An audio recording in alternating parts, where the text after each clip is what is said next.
Welcome to the One-on-One Podcast with your host, Juan Ayala.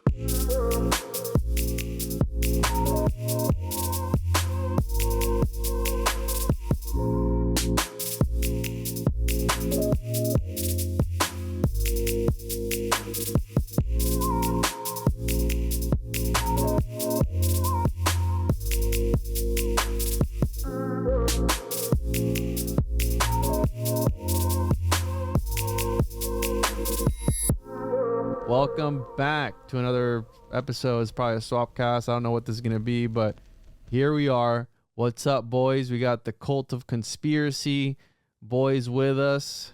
How you guys doing? It's been a little minute since we last got together and had a little chat.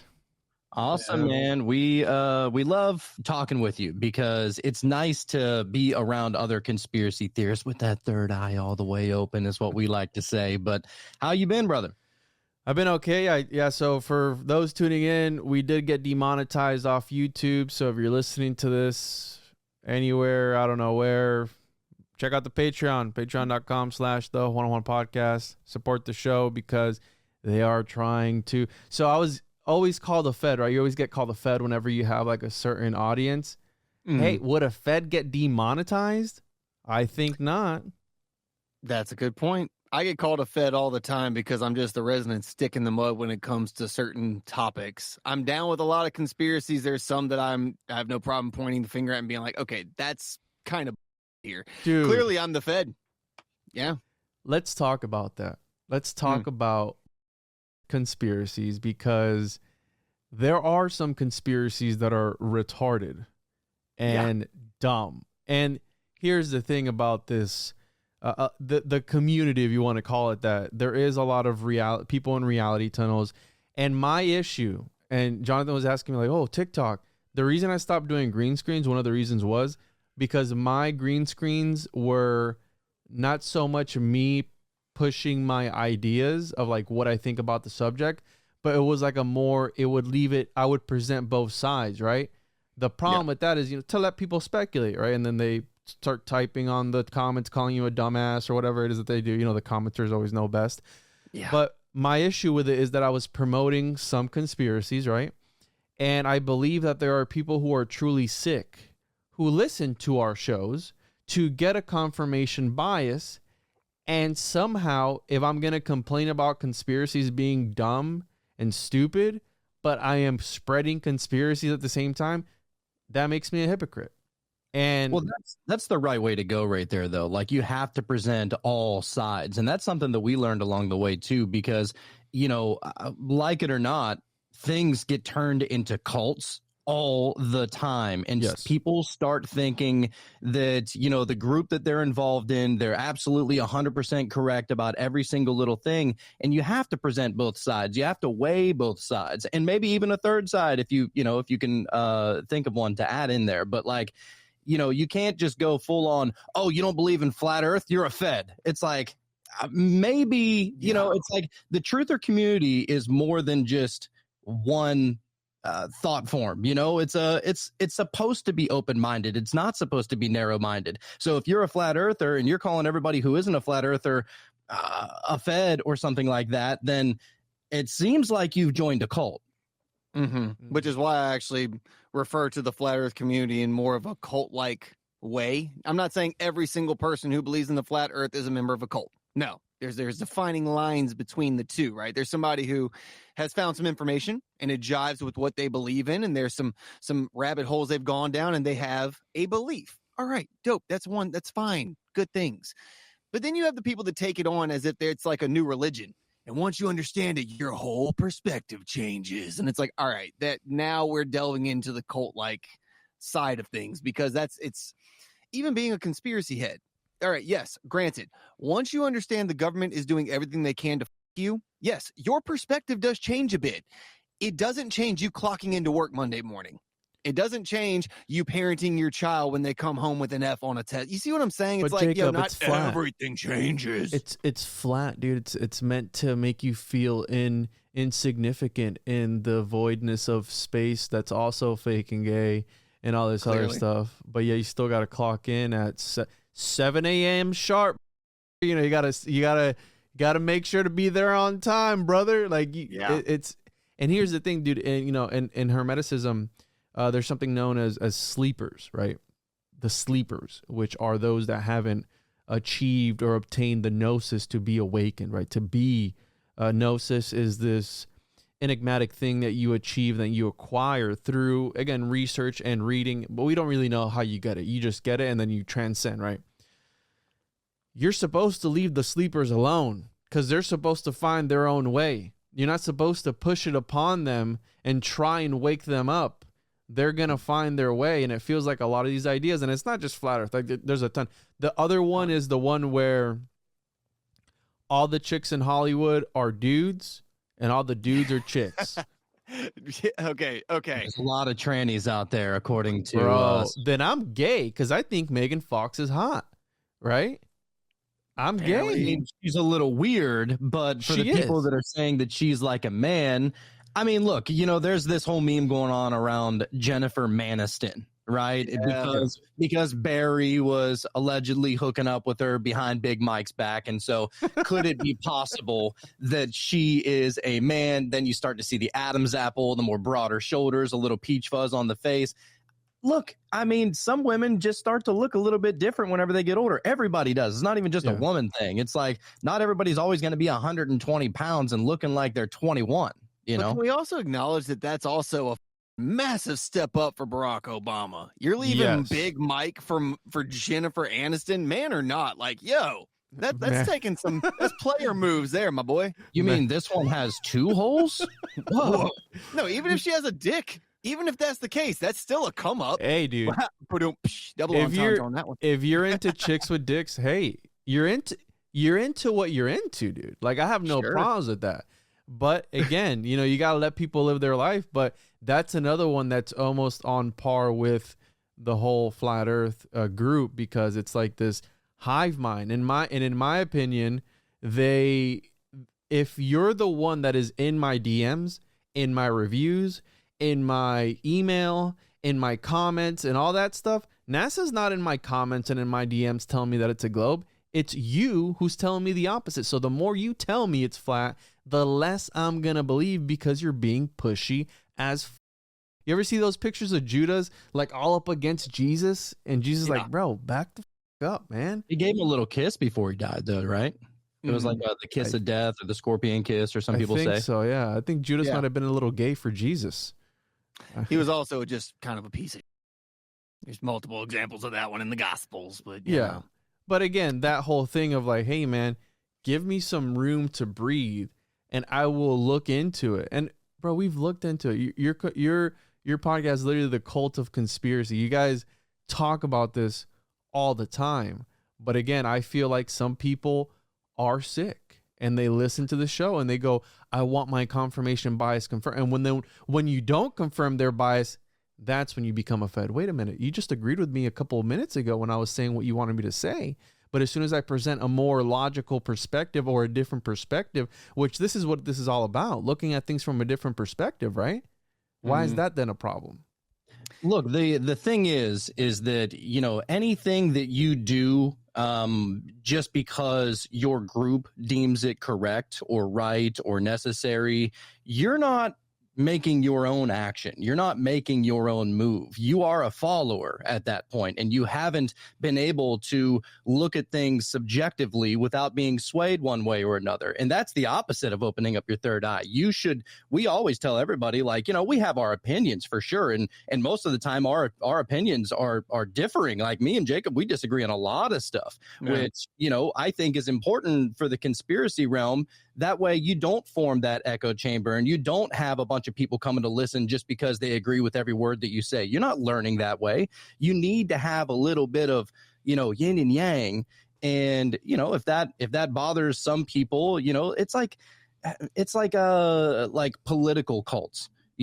Oh, my president said this, and that's what I'm going to follow, and he said it, so it must be good. Well, it's like, we can sit over here and praise Trump all day. Like, I love what we're seeing out of Doge and all of the people that are being put into place, but to absolutely just blindly follow the guy that just created a AI thing. No, Yeah. I don't like. I'm not 100% What are you bought talking in about? on that.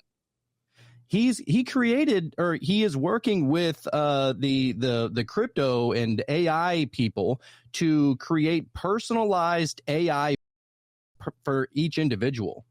Saying, look, Musk, for instance, I love what he is uncovering with Doge. Yes, 100%. He is still a crazy, right? And he is still trying. We cannot take away the quantum computers that he is dealing with. We can't sidestep the AI that he is trying to get involved with.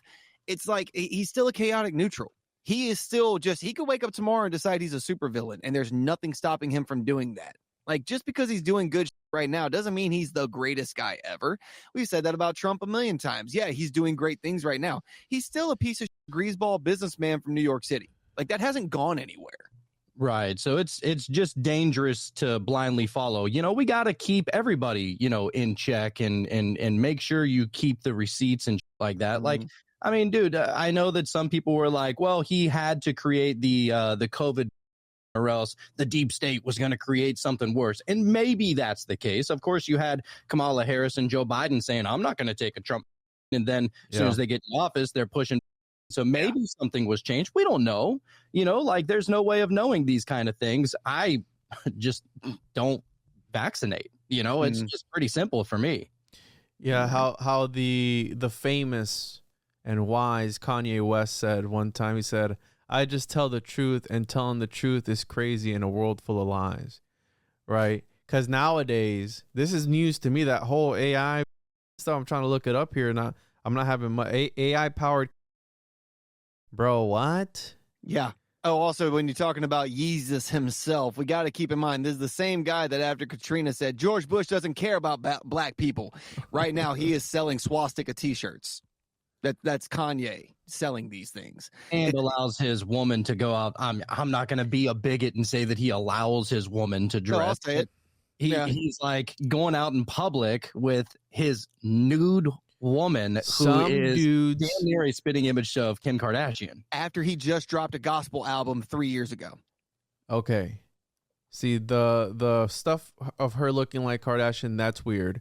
And also, it doesn't matter, though, because all the Kardashians are men anyways. But also, I don't know. I seen the video of Ray J. At one point in time, Kim K had a vajage. I don't know about the one walking right now. Bro, the testes are on the inside. Whatever. I was gonna say, John, some dudes like being cucked, and like some dudes want other dudes to look at their chick, and like they get off on that, right? So maybe he likes that. It's the world of Hollywood, bro. You don't think they're swinging and they're doing all this other stuff? So hey, that she's naked and showing her body to the whole world, that ain't nothing to him, bro. Speaking of Hollywood, an attention whore. There's no doubt about that. 100%. Look at what Cash Patel is doing right now. Just got confirmed today, and he said that on day one, he was going to be releasing the entire Diddy list and the entire Epstein list. Now, we're still on that 24-hour clock to see if that's going to come through to fruition or not, but he is on record saying that was going to go down the second he gets in the office. So we shall see. Which is a confirmation from Q from years ago. Oh, here we go. Oh, dude. Q. Hey, look, I'm not a Q-tard by any means. I'm just saying they were right about some, and Cash Patel. You know what I think Q is, bro? Let's go there. Q is the weirdest thing I've ever seen, right? Because first of all, I have no idea what they're talking about, but usually when they go, you see, Q had already referenced this, and they reference some message from like 3 years ago on like some forum that kind of sort of resembles what they're trying to confirm. You see, he had it right here, and it's like, bro. No, I get it. Some of them are definitely stretches, but the Cash Patel one is especially strange, because what people will do, because they look at the QAnon drops as like little breadcrumbs, down the rabbit hole, like prophecy essentially, or somebody's a psychic or somebody has a looking glass. I don't know what the is going on. Maybe it was traveler. Could have just been a plan all along. Who knows? But in regards to Cash Patel, dude, the day that he gets like put into that position was the same date that they made the Q post of telling people about Cash Patel. So it was like, I don't know what, well, I don't even know what today's date is or yesterday or whatever it was. Today's the 21st. But yeah, okay, so the 21st. I think that actual drop was on February 21st of like 2017, 18 or something like that. Bro, what? 2017? Listen, man, listen.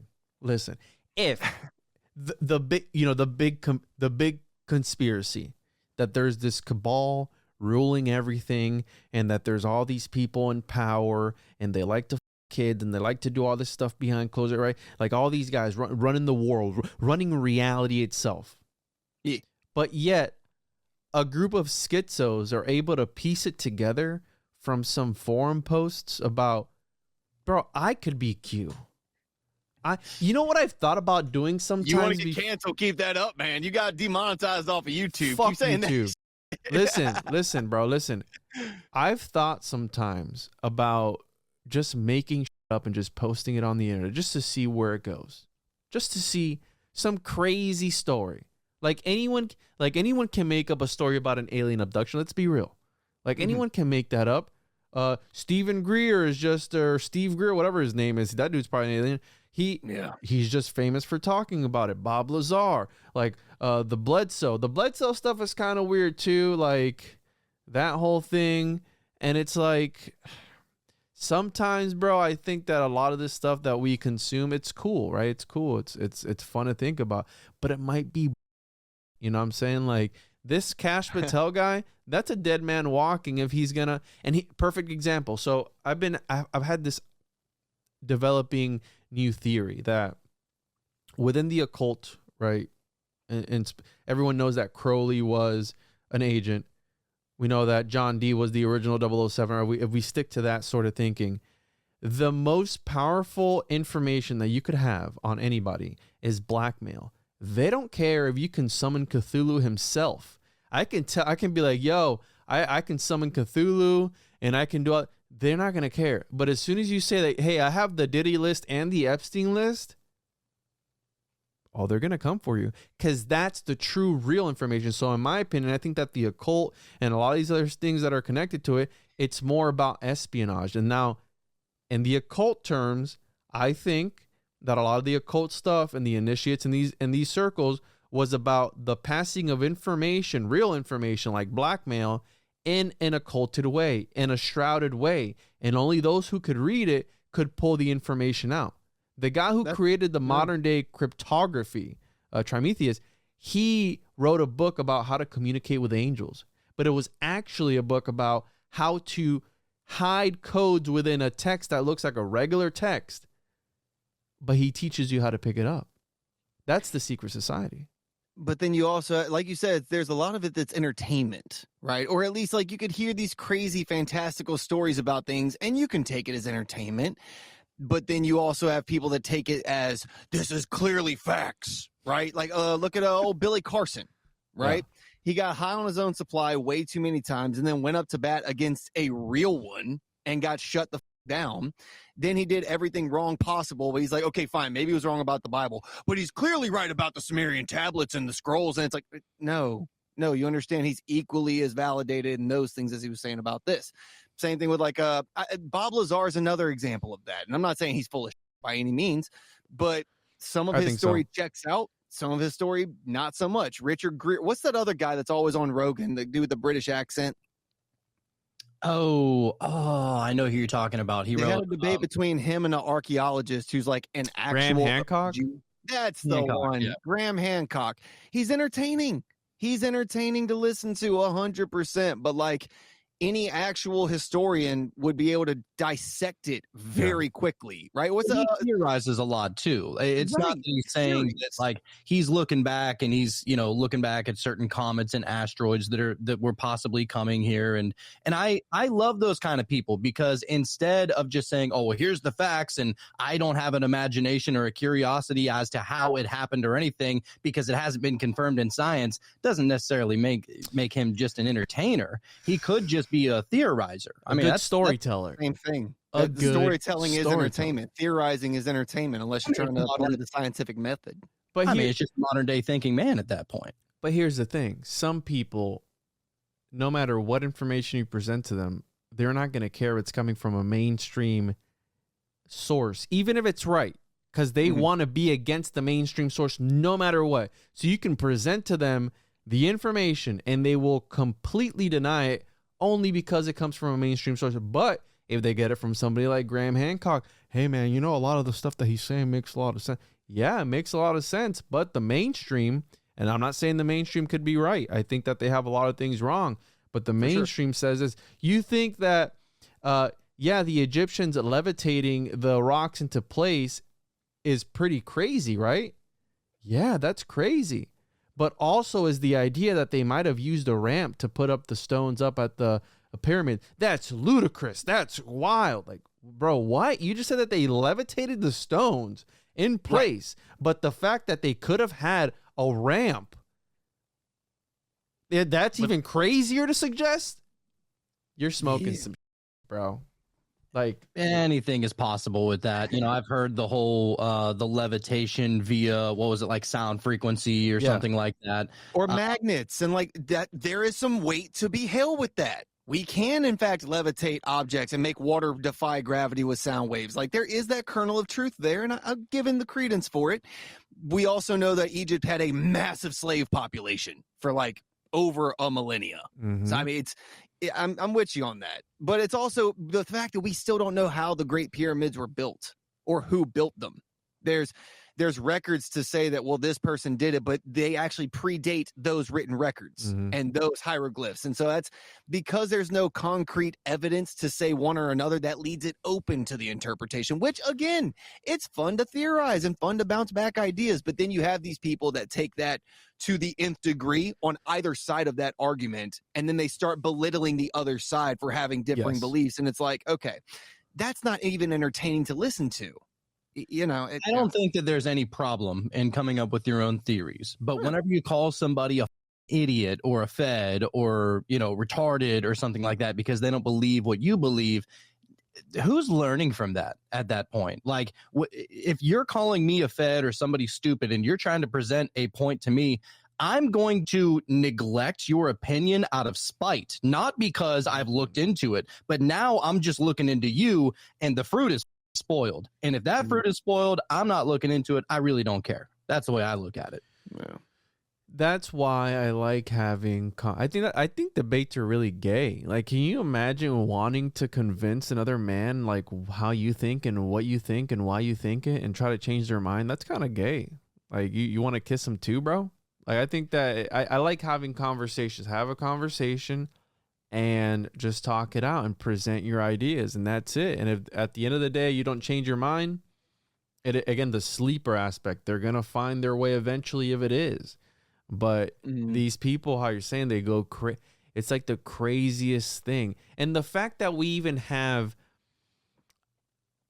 ideas, right? Like, the concept of an idea is even wild. If you really, where do ideas even come from? Are they even your ideas, right? Probably right. They come from this area and you're just like, man, that made sense. Or I just got this crazy idea. Where it just like manifests from like another dimension into this reality. And then you take that and you do other things with it. Belief systems are crazy to me. Like, all that stuff is crazy to me. And the way that people attach themselves to it. It's almost like the human experience is, wanting to associate with something. And it's been like that throughout all of history that we know of. And my issue is, the first 48, this show, where it's modern day, they can't even figure out who the hell murdered a person. But yet you're going to tell me that you figured out who built the pyramids and how they built it? You got to take a lot of that on faith at that point. I mean, at a certain point, you got to say, you know what? I don't know 100%, but it's my working theory. Like, but to be so sure that everybody else is stupid as a result of that, it's like you're missing the entire point. But that being said, I will say that I do love flat earthers, and I do love, other conspiracies and theories out there. I may not agree with them, but I think that they are actually pretty important. For example, I mean, if it wasn't for, my rabbit hole dive into flat Earth initially, I don't know if the cult of conspiracy would have ever been created. It was because Really, I dude? found the concept Wow. so amazing. It was the first conspiracy that I really looked into and latched onto.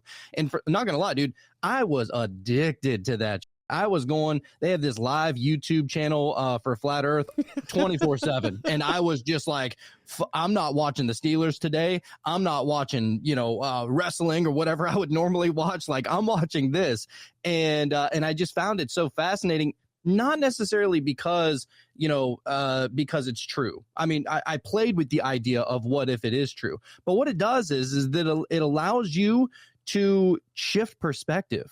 And that's what I think is the most important part about all conspiracies. Because, I mean, think about it. Most of our lives, we go through it assuming that we're pretty much correct about everything. Like, and you kind of have to have that attitude, right? Like, whenever you're driving, you have to be sure about every turn that you're going to make. If you're merging into a lane, you have to be sure that you're right about certain things. And so after a while, your brain just starts to imagine, well, I'm sure in, the concept of the world and the reality that we live in, I know what it is, and therefore nobody can tell me what it isn't. And that's a dangerous place to be. So whenever you do have flat earthers or the Tartaria people or the Epstein flight log people or the QAnon, whatever, these are literally like they are hammers to like corroded pineal glands, in my opinion. But it also, I think, depends on. I'm with you. I'm with you to that. And to be honest, I have never heard this story about how flat Earth is the reason why the cult of conspiracy was birthed. So Juan, I don't know if you know this. This show existed for about 6 months before I came on, right? And so it was Jonathan and a buddy, his hat, and they were running it, and it was fun, good things. Me and him got together, and it just kind of blossomed into what it is today, slowly but surely. You guys are a grinding it beautiful out. couple, by the way. It's a great thing. We discovered accidentally that we were like, did we catch lightning in a bottle? Because he and I are so different, but we also jive on these important topics, but are so different in others. And it's like, is this what we're doing now, bro? And so it worked out, right?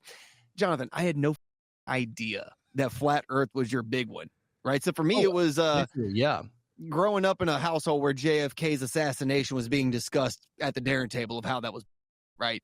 The first conspiracy that I on my own started digging into was 9/11. I was a freshman in high school and I first heard something about how there was a conspiracy behind this. And I'm like, wait, what?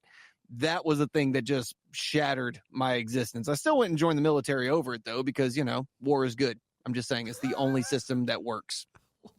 Like over and over again, the only thing that settles differences on a large scale is bloodshed. I don't like it, but I'm just happy to live in the country that runs that shit. Spoken like a true Fed. Yes, exactly. For that reason, why he thinks Jacob's a Fed. Exactly what I was getting ready to say. But I also don't want wars just for no reason. Yeah, I'm going to be interviewing this guy this week. But Jonathan, where do you stand with the flat Earth? My issue isn't with flat Earth; it's with flat earthers and the way that they portray their ideas. Very obnoxious and just annoying. But where do you stand with it? Because they're always on the defense. I've had to learn that too. They are always defending their beliefs against people who are calling them idiots. It's very rare that you'll meet a flat earther that will conversate about it. I have 2 or 3 that are like that. There's only a few. One of them. Who? Josh Monday is one of them that you can talk to, have a regular conversation with about flat Earth, and I love that. Yeah, but most of them, his confirmation comes from certain Bible interpretation, and that's a problem too, because then they take religion, and then you get conspiracies that clump in. Like the latest one I've seen is like the Little Season theory and Tartaria getting all, and flat Earth get all put, because all the resurrected saints live in the North Pole, and that's why you can't go. So it's taken Tartaria, Little Season, and flat Earth, and just like boom, put it like that, and it's like they got like the holy grail of conspiracies in their head, and they've got it all figured out. But what are you now, Johnny? Like, do you believe globe? Do you believe hollow? I'm a hollow earther, dude. And this sounds like a crazy theory, but it has been confirmed by multiple sources within, YouTube. Yeah, YouTube and TikTok has confirmed it. No, I'm just kidding. But like, if you look back at a lot of the old CIA papers that, they were allowing to come out over the past couple of years, which I'm not going to sit here and say that I'm 100% believing that the CIA is spreading truthful information either, but we got to start somewhere, right? What a fed, dude. I believe that we are living in some kind of holographic simulation. And I think that it's entirely possible that we think that we're physical beings, but that's actually not even the case. We are, not to get woo-woo here, but we are spiritual beings living a human existence. Like, that's not that crazy to say, right? I think that that's absolutely what it is. This is kind of like a dream. I'll give you an example. This is going to blow your mind. Okay, so it was, I don't know, 2-3 weeks ago. I have another podcast called Meta Mysteries, and we had a guest on there. His name is Optimistic Banks. Really cool dude. But he brought up the idea of, okay, so there's people that dream all the time. Jacob never dreams, but I dream all the time, dude. And, whenever you wake up from a dream, it might be symbolic and you don't really know the meaning behind it. Like those people that, for example, like if you have a dream and all your teeth are falling out, like the old wives' tale is that somebody close to you is going to die. I don't know how those two correlate, but that's what they say. But if you go into a dream interpreter, like you go to a dream interpreter, they have dream interpreter AIs and like that, and you can always get your dream interpreted. Well, you can use that on the other side too, because there are some people that speculate that this reality is a dream. The Hindus and the Buddhists, they have terms for this, that they believe that this is just another facet of the dream world. And so the idea is that if something crazy happens to you in your in real physical life and waking life, something crazy happens to you, then what you can do is you can plug that into a dream interpreter, bro. And this is going to blow your mind. You can even go to a dream interpreter and just say, oh, this was a dream that I had. You can look up at, like, the meaning behind it and possibly why it happened. And it's usually like a spiritual kind of thing. So I just recently had something crazy happen. And like a few weeks ago, my dog bit somebody. And it was horrific, bro. Like it was like the worst I'd ever felt. Like this poor person got bit, and my dog is not aggressive at all. Is it a pit bull? Right? No, he's actually like a mix between a boxer and a wiener dog. Like, not aggressive, right? He has a boxer head and then a wiener body. And what a weirdo. Yeah. Well, keep in mind now, dachshunds are in the top 5 most aggressive dog breeds. Little known fact.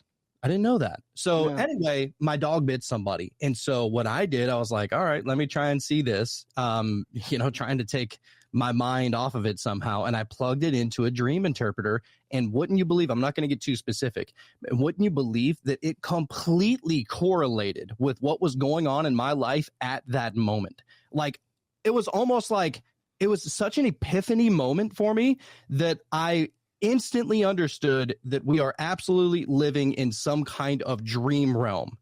You look down at the atom and then down to the quark, and it's not really anything physical anyway. Like, atoms are completely empty outside of the energy and the light that are within them. I mean, every single thing that you think is physical isn't at all. It is coding.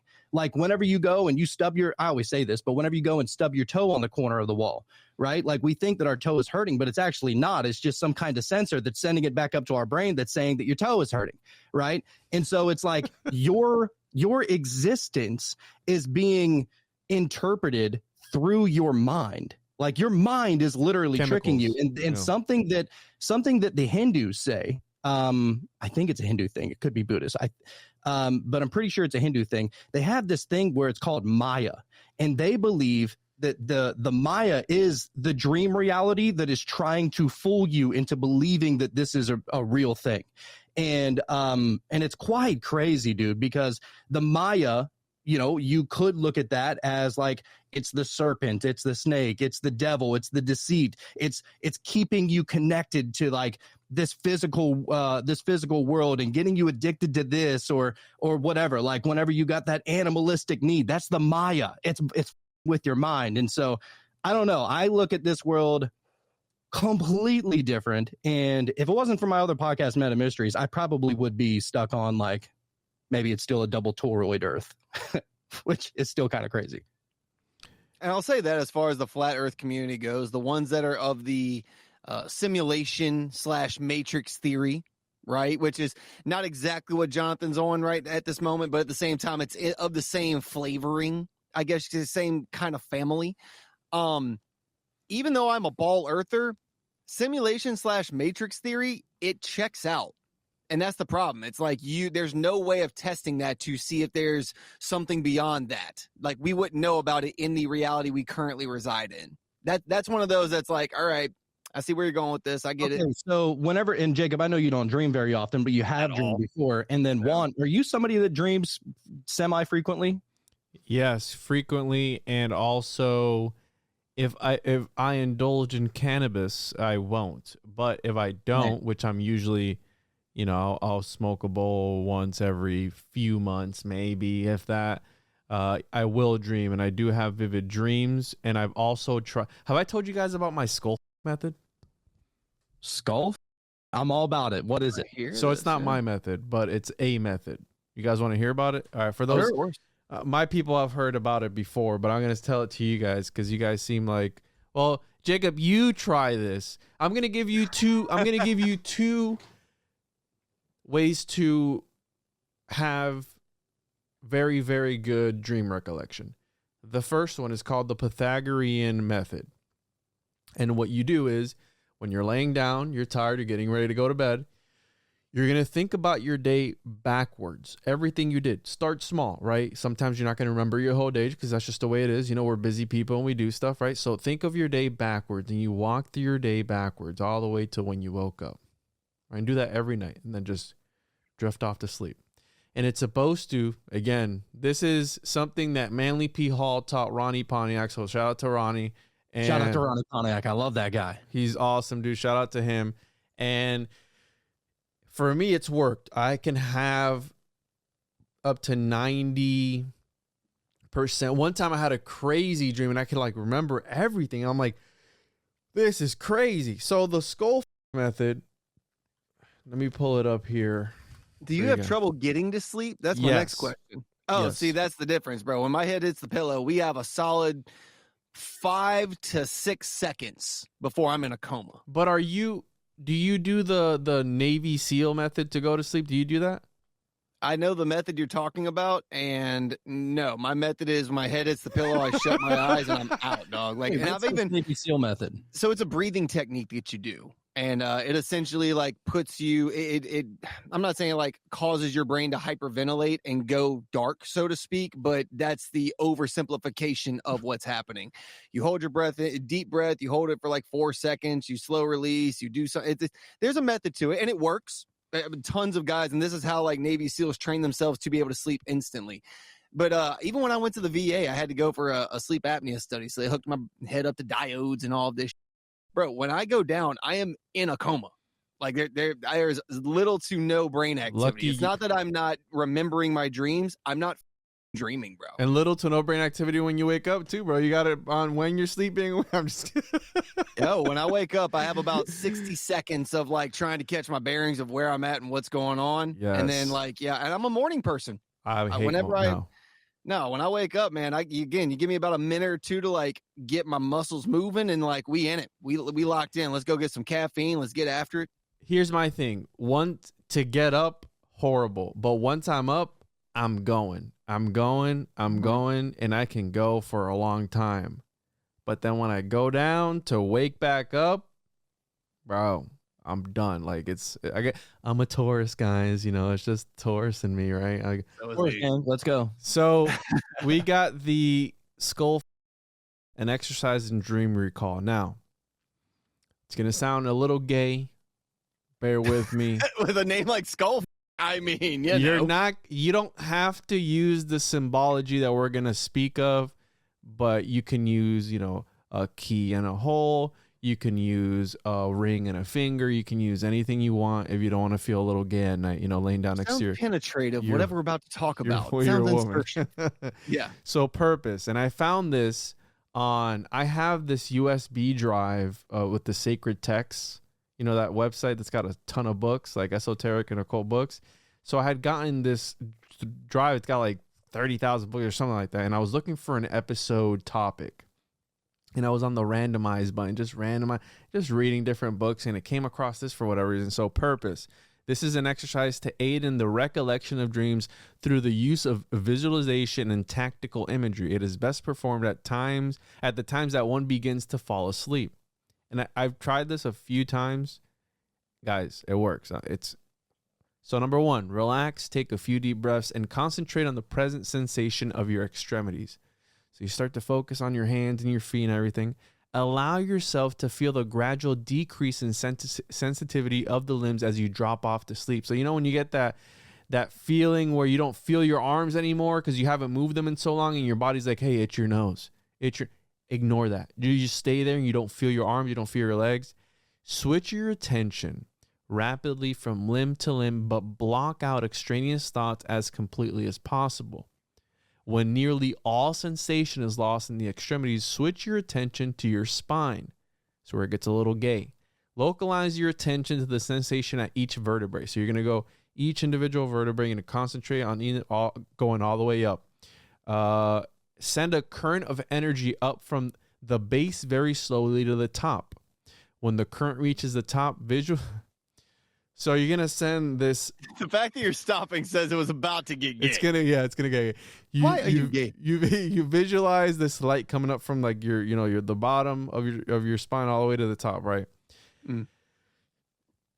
When the current reaches the top, visualize the entire spine as a penis. And I like to visualize like a huge avatar dick, like a huge blue dick, right? Yeah. At the point where it enters the skull as the sexually oriented orifice of your choice. So if you like butts, you can do a butt. If you like, whatever, you do that. So you have a huge light penis stroking coming up your spine. Yeah. And going into that hole, right? You're gonna focus on that, right? Concentrate now on the sensations of the spine penis entering the foramen magnum orifice, which is the hole at the bottom of your skull. When bringing the sensation to the conscious level, recall that it is your penis and your orifice. A great deal of sensation is being generated. Now, if you're gonna be doing this next to your lady at night or your dude, whatever, just again, I've never felt like the orgasm stuff of it, but this is like a sexual gnosis, sort of like magic or something, whatever they call it. You can come from this? Hey, dude, I don't know. I've never. I mean, not you specifically, Juan, but I guess hold you on. could. They're saying that like you can, mind yourself into, or even, dude, there's some dudes who can come without coming. You know that, right? Like some dudes practice coming without. You can do that? Oh yeah, dude, that's crazy. Huh? I've been doing, dude. That's since I was like, I'm not gonna say what age. Are we talking about edging? Jonathan's been magically masturbating since he was a little boy, dude. Are we talking about like tantric? Or are we talking about like edging yourself? I'm confused. He's talking tantric. No. What I'm saying is like sometimes you can orgasm without coming.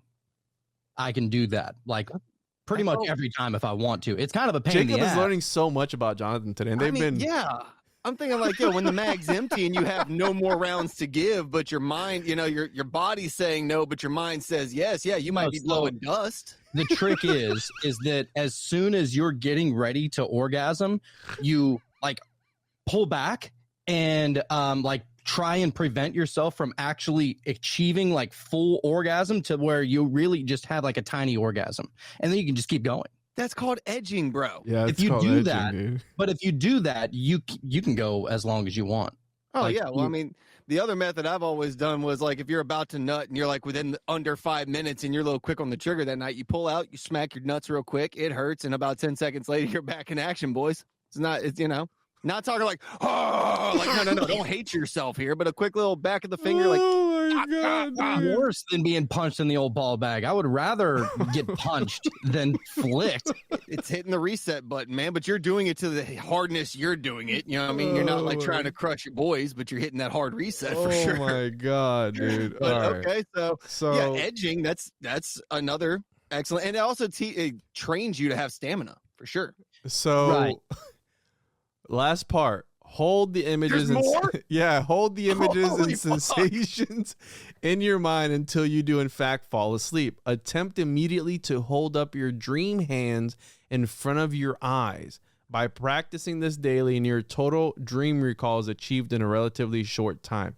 Now, when it says that part, dream recall, I did this for like a week one time, and bro, when I tell you that I could remember reading in my dream, I could remember everything about I could wake up and walk you through my dream. Like, it was the crazy. It sounds weird. You don't have to use a penis. You can use a key. You can edge yourself, like John, whatever. You can do whatever, but that's the technique. All right. Hey, it's only dumb if it doesn't work. So It's not that it honestly, it doesn't even sound that crazy. Like, there's a lot of people that, are trying to find different ways of, remembering their dreams. Some people like apple juice or something, or you can sleep with the black obsidian crystal. Wait, what? Apple juice, what? So if you drink amounts of apple juice before you go to bed, it will like chemically induce crazy dreams. Because also, it gets you all that sugar. Yeah. Also sleeping with a red light on in the room. Now, I don't mean like a bright ass red light, but like instead of having like a blue light on your ceiling, having a red light will induce I some. sleep with a red light. There you go. There was an experiment done.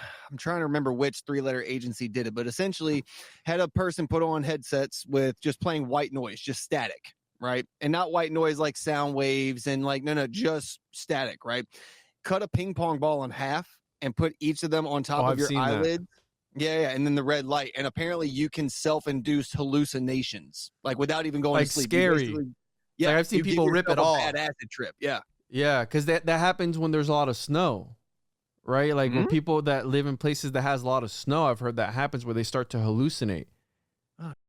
Yeah, that's where I've seen that from. They were talking like, oh, if you don't know a place with a lot of snow or whatever, here, use the ping. And the dude like rips it off his head because he saw like a bear or something coming towards him, like, and it freaked him out. But I sleep with a red light on because my wife got us this bed frame and she wanted the LED lights on the back. And I like the red because it's kind of dark, right? So there's an LED strip all across the back of the bed.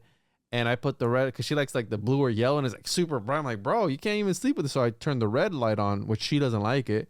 But I turned that on and it's a little more subtle.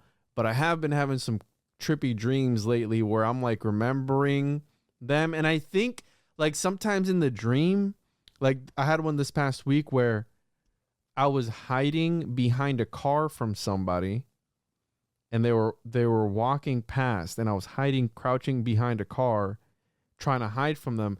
But I think what was happening is I'm a stomach sleeper. So I was sleeping on my stomach, like kind of hugging my pillow. And I think that's what I was doing in reality. I was hugging my pillow. And in the dream, it got reinterpreted as like I'm crouching behind in the same position behind the car. It was like weird, right? Because like I woke up and I'm like, I thought about it after. I'm like, this is kind of like the same position that I was in the dream. So I don't know how many times I've been in a position in my bed, and they say that, right? Like dream yoga, depending on which position you sleep, determines what kind of dreams you have. Which that's they crazy. say you're supposed to keep your head pointed north. But another thing is that if you keep your head pointed north, then it'll allow like the dream state to happen a little bit easier because now, like, I guess it's because we have some sort of magnetism with us. And if your head is facing south, it is like battling against each other to where some people say that that's why like migraines and headaches are happening because you're sleeping in this, your head is south. And so it's like just some kind of magnetic battle all night or something like that. I know that's how you make sure you have a boy versus a girl too. Really? Hell yeah. I'm 3 for 3 on that. Depending on where I am, I can't sleep on certain sides. So I guess I wouldn't be able to sleep. I don't know. I'm gonna have to. Is it the way the bed is oriented in the room that depends on what side you sleep on? Because I've heard a lot of people say that. Like for some people, sometimes the guy girl thing, sometimes it's who wears the pants in the relationship or who's more dominant. And I'm not trying to shade anybody on this for the record, but there are some I've had women. As a matter of fact, my ex-wife, she mother of my first two children. She wanted to sleep with me closer to the door or to the windows in case something were to happen, right? Okay, then I've had others that would sleep with them closer to the door or the window in case something went wrong. They had a quicker exit, right? And it was more about like what put them more at peace to get their minds off of the excess to where they could go to sleep. Meanwhile, there's me. And it don't really matter to me. But, it depends on each person. And sometimes it's even a relationship dynamic thing. No, so yeah, in Miami, I sleep facing my wife, but then she sleeps the opposite of where we sleep here in Orlando. I sleep facing away from her, and she sleeps facing towards me. And dude, I will not go to sleep if I'm not facing a certain way on my stomach. I will not. And usually when I want to get a fast and good night's sleep, because I got to wake up early or whatever it is, I will immediately assume the position of on my stomach, facing my right way, and I'm out. Like, I will be out. How you said quick, right? But if I'm trying to do the skull like that, I'll lay on my back like this, and I'll just, I'll do my thing, and then... Yeah. Is that something fuck yourself to sleep, dog? She's going to listen to the podcast and be like, so that's why you sleep on your back sometimes? I'm just skull myself to sleep. Hey, why are you erect? Holy shit. I'm trying to go to sleep. You mind the business. Got a tent, pop in a tent, bro, while I'm trying to do the recall. Hey, honey, it's just dream recall. We got to understand our dreams, I'm trying to... Have you guys ever done astral projection at all? I mean, Jonathan, at least? Oh yeah. Well, I had tried doing astral projection, like through meditations. You have certain frequencies that you can listen to that I guess will, make it a little bit easier for that type of thing to happen. And it does feel like you're kind of just imagining that it's happening. It doesn't feel like it's actually happening, which, I mean, if we're living in a dream world, what's imagining and what's real, who knows? But anyway, I did have one out of body experience. It was just a few months ago, actually, where they say that as long as, so I don't get sleep paralysis a lot, but whenever I do, ever since I learned this method, I take advantage of it every time I can. So the most recent time that I had sleep paralysis, like a couple months ago, it's basically, and here's a little trick to that. You don't necessarily have to be in sleep paralysis. You just have to convince your body and your mind that you're in one. So, I'm not even sure that I had sleep paralysis, but I assumed that I was because my body felt asleep and I still felt like I was dreaming in my mind, because I woke up in the middle of the night like that. So what I did was I was like, oh, let me try and see if I can jump up out of my body. I feel like I'm in sleep paralysis right now. So I always sleep with my bedroom door closed, right? Like I can't sleep with that shit open. The dogs run out and they with everything. And I don't know. I just like it enclosed. So I had the sleep paralysis thing one night and I woke up out of, I was in the sleep paralysis, but I was able to be kind of coherent.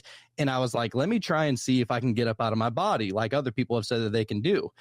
So I did. I got up out of my body and I walked on my bed for some reason. And I look back at my body and I'm like, oh, I'm really doing this. This is crazy. And then I go and open my bedroom door, right? And I go out into the living room and I'm thinking what is that thing? How can I prove that I'm actually doing this? According to me, it felt like a real experience. It felt like I was really doing it.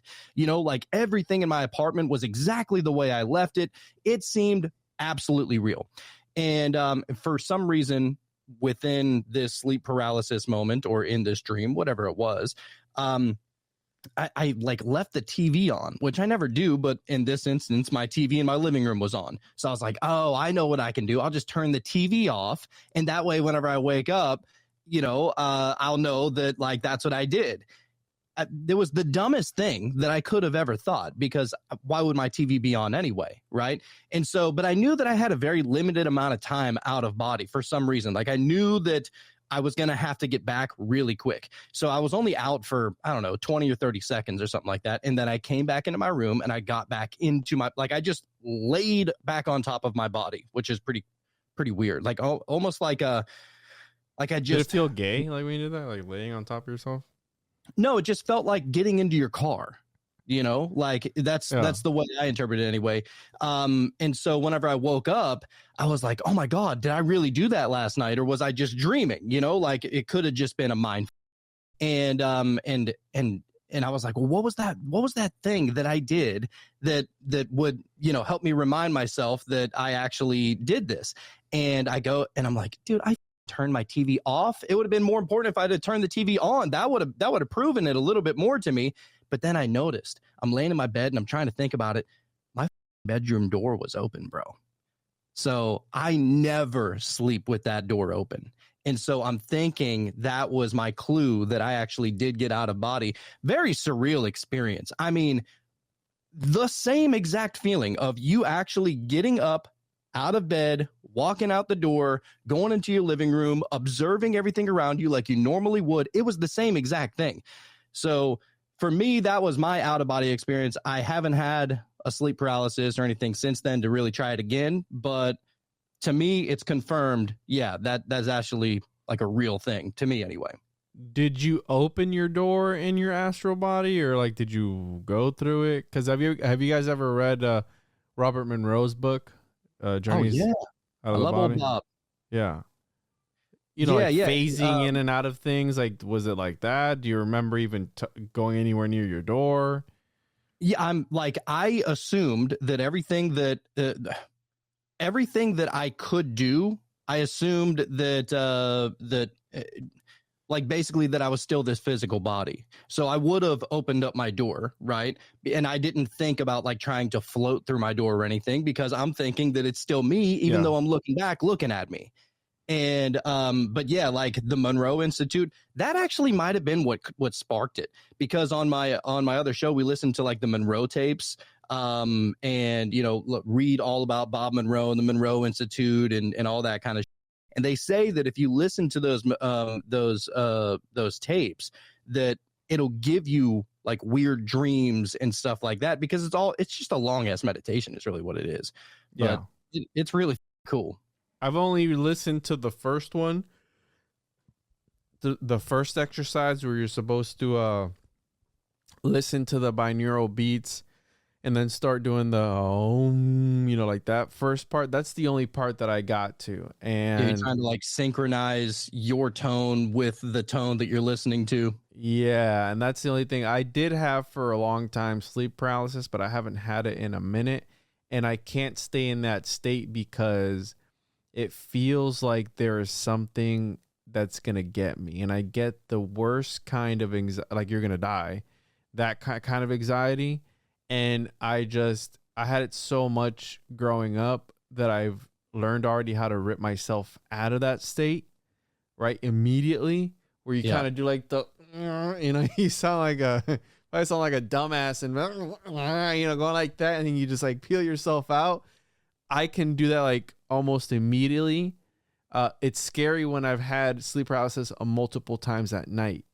And then like, I'll wake up in the middle when I go, oh, damn, not again. And then you got to like pull yourself out again. So I've never been able to, jump out because it feels like something is watching and going to get me. And, some people say they see the old hag sitting on her chest. Some other people say that they see shadow people. I've never seen any of that, but I'll tell you for a fact, it's one of the most terrifying feelings you'll ever feel, because it's like this anxiety just hits you, and you're like, when you were a kid and you felt like if your feet were hanging off the bottom of that, something was gonna get you. Just want to remind everyone, make sure to check out the show on Patreon, patreon.com/the One-on-One Podcast. I constantly get emails. Oh, only one episode a week. Yeah, one episode a week for the public, but for as little as $5 a month, you can get up to 2, sometimes 3, sometimes 1 episode per day on the Patreon, as well as on the YouTube channel as a member for as little as $5. And there's also on the Patreon over 250 episodes only found on there. There's an extensive backlog of episodes. So check that out. If for those interested, for those asking, make sure to follow the show on YouTube, Juan Juan Podcast. Also, Juan Juan Media. I am going live every Tuesday on there streaming. I also go live on twitch.tv/Juan on Juan Podcast. So make sure to check me out on there Tuesdays, 6 p.m. Eastern. And make sure to get your copy of the Occultus Mundi Homunculus Owner's Manual, all that good stuff at tjojp.com. Can pick up your copies there or go over to the Ko-Fi. I'm on Facebook, Twitch, Kick, Rumble, all that good stuff. You know where to find it, and enjoy this episode. It's like that, but turned up to like 1,000. We were like, holy shit, if I don't break out of this, I'm going to die. So I've never hung around, dude. Like, and I don't want to find out.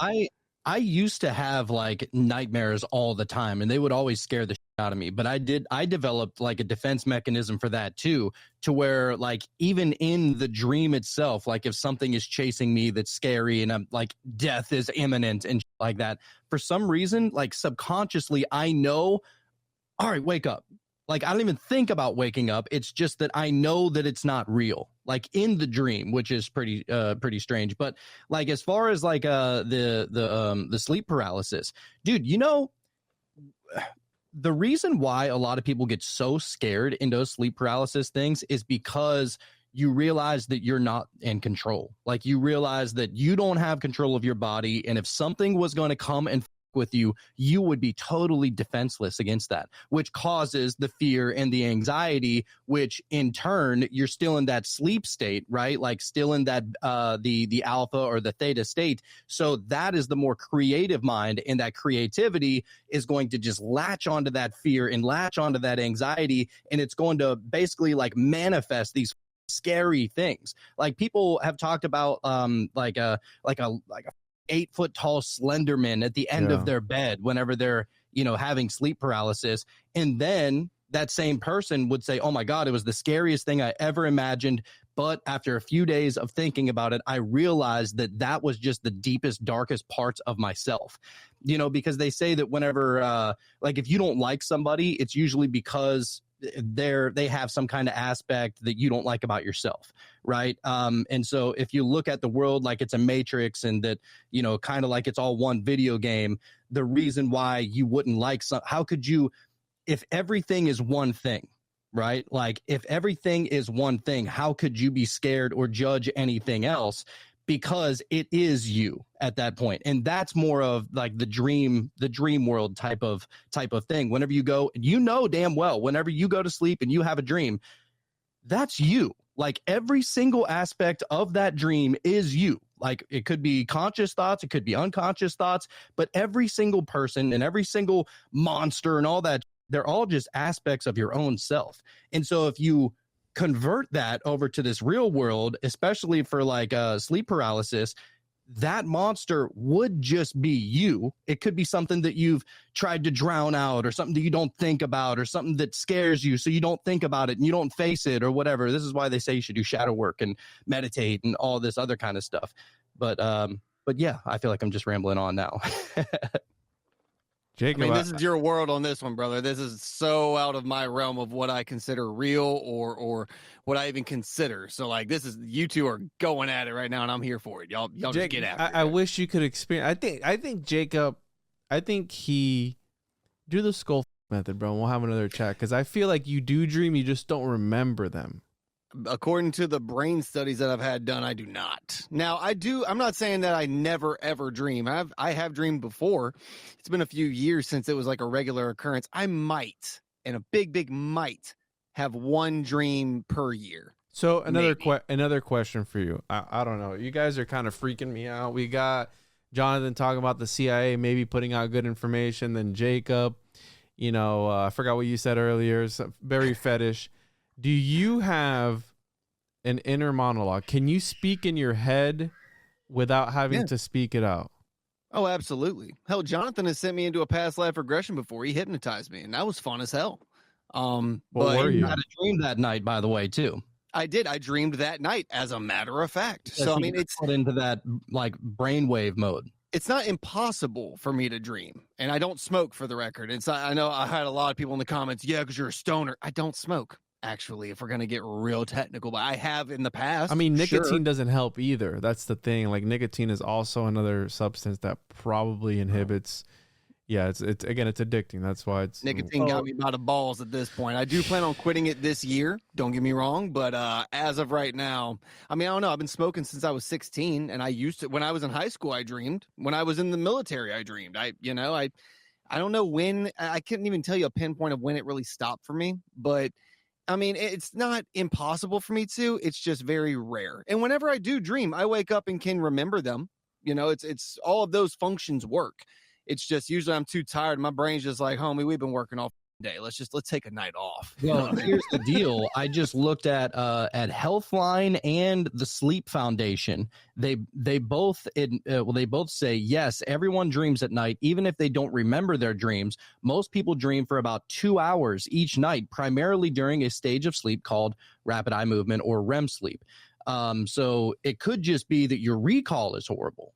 Mm-hmm. No, but that's the thing. Whenever I do dream, I can remember it when I wake up. It's not that. Even when I did the studies with the VA, I was actually very curious about that. I was going for sleep apnea, but they still hooked up the diodes to read brain activity, oxygen levels, all of these things. Flatline, dude. We're going to get to the bottom of this, dude. I think that I don't want to say that you're a full-blown NPC and you just shut out of the matrix as soon as you go to sleep. I don't want to think that, Jacob. Oh, according to whoever you ask, apparently I'm a Fed and Jonathan's my handler. You know what I mean?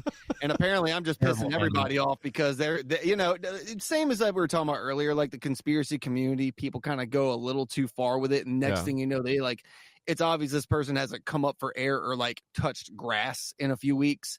And then it's like, it's the Jews. They're controlling everything. And I'm like, nah, bro. So y'all got it wrong. It's the gypsies that are controlling everything. It's the fairies, dude. Oh, fairies. It's God, the I forgot fairies. about the Fey world. Absolutely. Another conspiracy that I like, the dead internet theory, where all the infrastructure, a lot of it makes sense. There's a lot of like abandoned infrastructure on the internet, but that I think that a lot of the people that we interact with are probably just bots, dude. Because they say some of the most ridiculous that you could ever possibly think of. And you go, a human being couldn't possibly be this retarded, like of what you're commenting right now. So it feels like a lot of these people aren't even real. And again, that's not like I recently did a breakdown on the Truman Show, right? The movie, which is a crazy best movie. movies of all time. Yeah. The Truman Show syndrome is a real thing. And I'm sure you guys have met people like, you see that Disney movie that was about me and my family? It's like, all right, bro. Settle down, dude. You know, you work as a janitor somewhere. No, ain't nothing wrong with janitors, right? Janitors hold the keys to reality, okay? That's why they got the keys, okay? So sacred occupation, man. Absolutely. There you go. So, a lot of these people, I think that I think a lot of them are bots. The people that we interact with, especially in this community, it would make sense, right, that they would try to infiltrate and spread. And the problem is that you have good information with bad information, right? And sometimes both of them make sense, or you have a combination of both.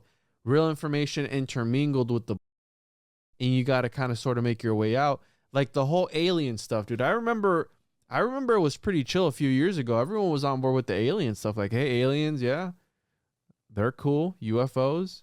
And now I saw like a flip of a switch when the government started coming out about it.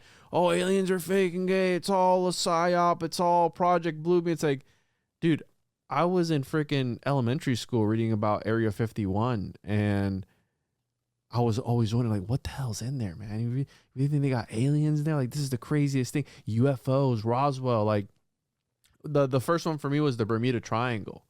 Like, when I first got into this sort of stuff, reading about Flight 19, I'm like, as a kid, where the hell? You remember those Scholastic book fairs? Yeah. Where they had a whole bunch of reading Goosebumps. You guys remember reading Goosebumps growing up? Goosebumps were crazy, dude. Our children. Yeah, dude. Like, I remember a Series of Unfortunate Events was another one of my favorites growing up as a kid. But again, I knew as a kid, I'm like, yo, there's definitely UFOs, there's definitely aliens, and now aliens are just, according to Greer, some alien greys are robotic cyborgs or half meat soup / android things, and it's like, where do we get here? It sounds like a good plot to a movie. Like biological AIs and like that. Well, as far as the people being NPCs, I used to think that was like absolutely what was going on. Have you ever seen your neighbor bring in groceries?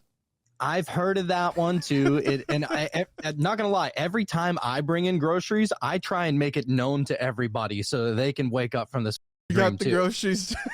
Like, look what I'm doing. I got the groceries. Just so you know, I'm real. I'm not a figment of your imagination.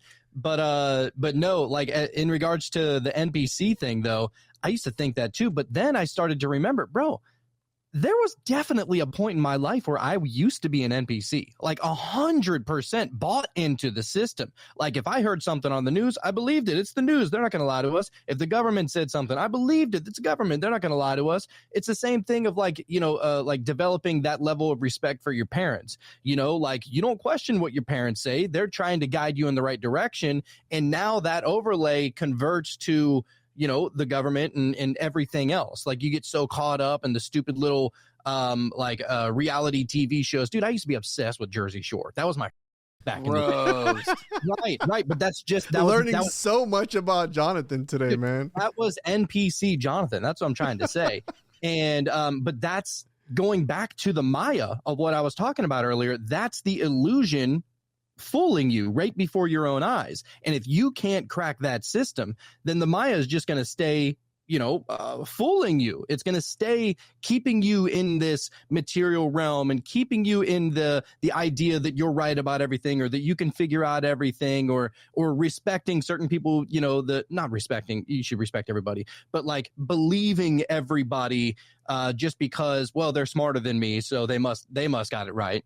Like that's a dangerous place to be too. So once you can understand that this world is somewhat of an illusion, now it's like, you can't be an NPC anymore. It's actually impossible to be an NPC because now you're looking at the world for what it is, and it's trying to get you to talk about Kim Kardashian. It's trying to get you to talk about, just these people that literally don't matter.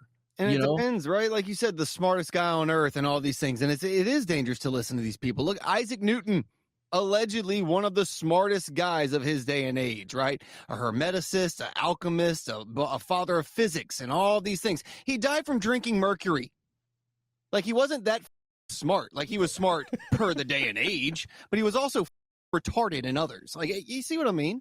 For sure. Oh, yeah. And that's the thing is that, you can only be as smart as what, the information allows. I mean, if you're somebody that is like a scholar or scientific or something like that, that's why I just stay open-minded, as open-minded as I possibly can about a lot of this. Like, and literally like the saying on my other show is, you don't know what you don't know. I walk around with that mentality of like, all right, if we get a guest that comes on the show, on either one of the shows, and they're trying to present something, I don't sit there and try and battle them because my belief trumps theirs.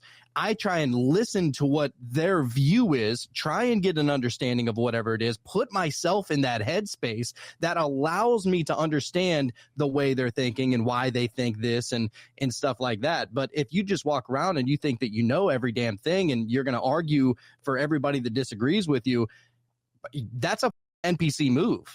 I always get accused of this for various reasons, don't get me wrong. And it's not that I think I know everything, but I know more than most. I would argue that point. And it's not me trying to be narcissistic, but I have a little bit of knowledge about a lot of things, right? Oh. Right, that kind of narc, yeah. But like, I typically try to let people, go on their tangents, but typically whenever they start going at the Bible or some sort of religious book, I want to ask a few questions and just put what they're saying through a couple of levels of a sifter to see if it can even make it through the first two different questions. You know what I mean? And typically when they can't, I'm obviously just being an asshole. And it's like, okay, so that's a thing for sure. But it's good to have a healthy level of skepticism because how Jonathan said, like, if you just 100% believe, and that's why, again, I have zero problems with flat Earth. It's the people, right? Like the concept, cool, dude. I mean, I talk about the homunculus, so I hate when they're like, "You're just not open-minded enough," dude. I've looked into it. Trust me, it doesn't. Like, there's things that don't make sense. Now, there are things that the flat Earth answers that the globe doesn't, and vice versa. They're both flawed, right? But just because you watched a few Eric Dubé videos and a couple debates, right? Whatever. The whole latest thing was the final experiment. And I'm like, yeah, that was hilarious. The lengths. And this is why I'm saying this whole idea of people being mentally, like legitimately being mentally, and a lot of the things that I see on the online, if you're being presented something and you just flat out don't want to accept it, you're either a bot or you're mentally ill. And the fact that they've gone to the lengths of saying, oh, they were in an Amazon movie studio and it was a blue screen or a whole green screen. Bro, you'd rather believe that crazy ass that they're in the Truman Dome versus that they actually went to Antarctica and saw a 24-hour sun. Well, because where were the guys on the ice wall with the guns? We all know that's real. And it's like, bro, what? People were always going to try and debunk a video anyway. 100%. But I will say this. There were some edits in that video. And I think that if they were trying, and if they were trying to really prove it, you should have never edited it. Like, that's the thing. You have to have that continuous video.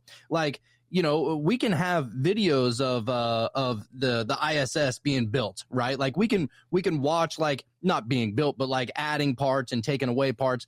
But there's no video of like showing how they got all that up there. Like, they didn't look back down. You know what I'm saying? It's all perspective thing. But even these days of a full unedited video, someone's going to say, oh, well, it was just AI. Oh, well, it was all CGI from the beginning. That's why it never panned away. Or it was this, or it was this. If people are looking for a flaw, they'll just come up with one, bro. But also, a lot of the stuff that happens, and we're going to use Flat Earth as an example, is they're in front of a computer screen. Hey, look at this. This looks off. Look at this. You ever seen, you ever look at a cloud and it looks like Snoopy for 1 second, and then the other cloud kind of looks like Princess Peach? It's like looking at clouds. And also, just because you don't understand something doesn't make your idea of it true. And it doesn't make the fact that if whatever you're observing doesn't make sense to you, doesn't make it fake either. You get what I'm saying? Like, just because a lot of these times is they don't understand the way, gravity works. That's the big one. Like, oh, there's no such thing as gravity. I know for a fact that if I jump up, I get pulled back down. You can call it Cthulhu's asshole. You can call it Princess Peach's whatever. What is it? Something's pulling me down. Gravity's just the name for it. It's density, Juan. Oh, Jesus. I've heard, dude. I've heard it all. Like it's magnetism. It's magnetism. One of my favorite theories is the electric universe theory. I like that theory a lot. It's fun, but that would make space real. And I think I look at space as more of a dimension. The reason I say this is because it's used in the occult. Now, I don't know if the occult is a real thing or not. I'm leaning more towards it being, and again, being about this ancient espionage. Because even in the Bible, dude, in the Bible, there was espionage, there was spies, there was reconnaissance made. Like, there was all of that all over the place.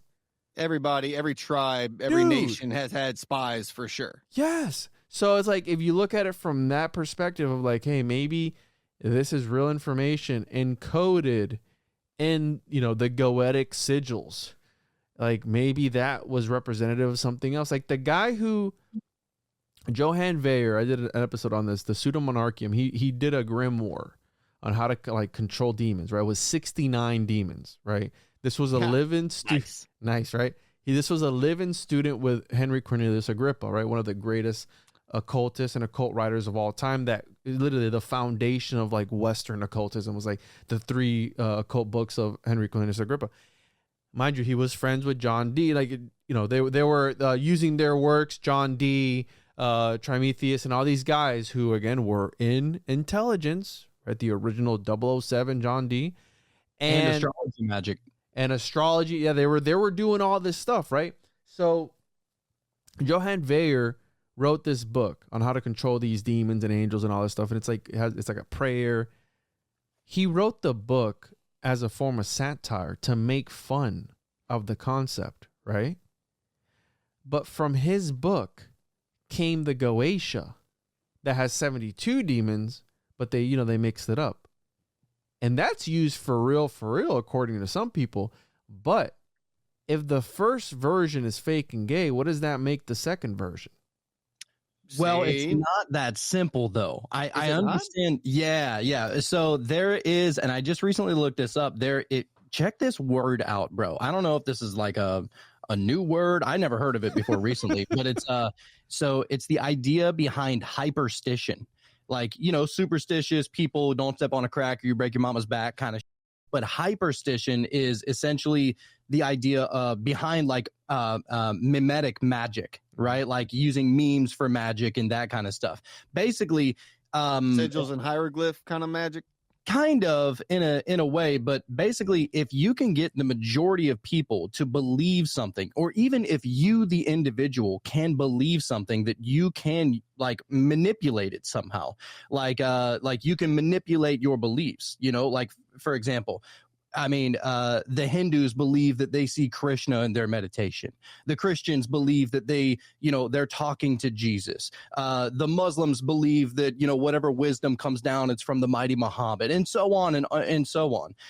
Are we to say that there's only, I know like the religious people out there, I'm not trying to say that anybody's wrong. I'm just saying this is the view of it. How do I want to say this?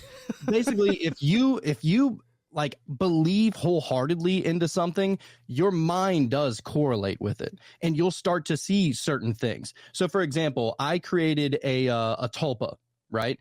And so, do you know what a tulpa is? I do, yeah. Okay, so I created a tulpa. It is a green translucent alien octopus, and his name is Marv. Okay, he's literally the logo for my Meta Mysteries. I think you told me about Marv when we talked last. It's in the van or whatever. In the Meta Mystery Machine. Yeah. So, but if you meditate on him, you can see him, and sometimes you'll start getting thoughts that aren't your own. Now, is it because you don't identify with those thoughts, and so you think that they're not your own? Who knows what's going on? The majority of magic, it has to be believed to work. I know some people will disagree with that. They think that you need absolute materialistic things in order to create magic, whatever. They're to each their own. But I have definitely practiced magic, and magic works. Like I've done money spells, absolutely work. I've done like love spells, absolutely work. And I've created tulpas. Like these are real things, but what is real other than what you can convince yourself that is real? And that's kind of the magic behind it. And see, I'm of a very different belief, and I'm not trying to go on a religious tear here. You got demons, Jonathan. They're demons, bro. They're Nephilim. No, not even going that route with it. Every time I go there, tarot cards, everybody thinks that I'm demonic. I'm like, okay. But no, there was what was that video of this person that hardcore believed that they could create a protective force field around themselves based off of their chi, right? There's a video of it, and this the dude person gets punched in the face. No, he got tackled. Like a linebacker smacked him, and that's my point. This person believed beyond. It is, yes, Jonathan. Thank you for answering the whole point of that. Well, yeah, I'm agreeing with you. That what they were trying to do is absolutely ridiculous. And then I've also seen people that believe that they are impervious, and like if they concentrate their energy and they believe in their mind that they, like you said, create their own reality, and your mind would fill in the gaps to make it real, because what is real, that's subjective. If that person believing this was to take in a breath of chlorine gas, they would find the object reality that they're going to die, regardless of what they believe. So while I understand that the mind is a very powerful tool, 100%, and it does fill in a lot of the blanks, and you can delude yourself and or create your own reality. I feel like some of those are the same thing, and I'm not saying that to demean it. I'm saying that you can, in fact, train your mind to do and respond to certain things the way you want it to respond. 100%. I mean, dude, the skull is proof of that, right? 100%. But then I also believe in the realm of abject truth. And that's just, that's why me and Jonathan balance each other out in this way. He's very much into an entirely, I don't even think he and I live in the same reality. Like No. truly, we do not live on maybe the same planet, not the same world by any stretch of the imagination. Completely different. Yeah. Damn. Which I do love that aspect of it, though, because I feel like you sometimes keep me grounded and I sometimes get your feet off the ground. So Indeed. it's a beautiful balance. Indeed. Jonathan's deep in it. I mean, he's an occultist, bro. I didn't even know that he was like doing all this other stuff. Like he's doing the do. Dude. Yeah, I mean, dude, I've done sex magic. Sex magic works. Like I can hypnotize people, which I know like there's like a lot of fluff and stars around the word hypnotize. I'm just putting you into a meditative trance is really all I'm doing. And everybody experiences that at moments before you fall asleep. You go into a theta state. That's all I'm trying to get you to. But within that theta state, you start actually seeing like, I mean, pictures and images and video, and you almost like you believe that you're there. I mean, whether it is a past life or not, that's to me, that's beyond the point of even like past life regressions. The point is always like, what was the moral of the story and what did you learn and how could you take that information and apply it to your life so that you don't have to go through those same problems that, you know, the old you did, so to say. And I mean, me, even with my beliefs, Jonathan put me through a past life regression. And I still am very uncertain as to what that was. Was that my brain kind of going into a dream Can state? you talk about what it? it would produce? Sure, I don't mind. He was a Muslim. So, all right. For the record, if you couldn't tell by my setup and by the armor, and I'm into night fighting. I'm into boo-hurt fighting, right? So like MMA with swords and shields and axes. Yeah. Like you're hitting dudes with swords and stuff? Yeah. This is my long sword, as a matter of fact. Bro, that's pretty sick. steel. You know what I've been wanting to do? I've been wanting to do the lightsaber league here in Orlando.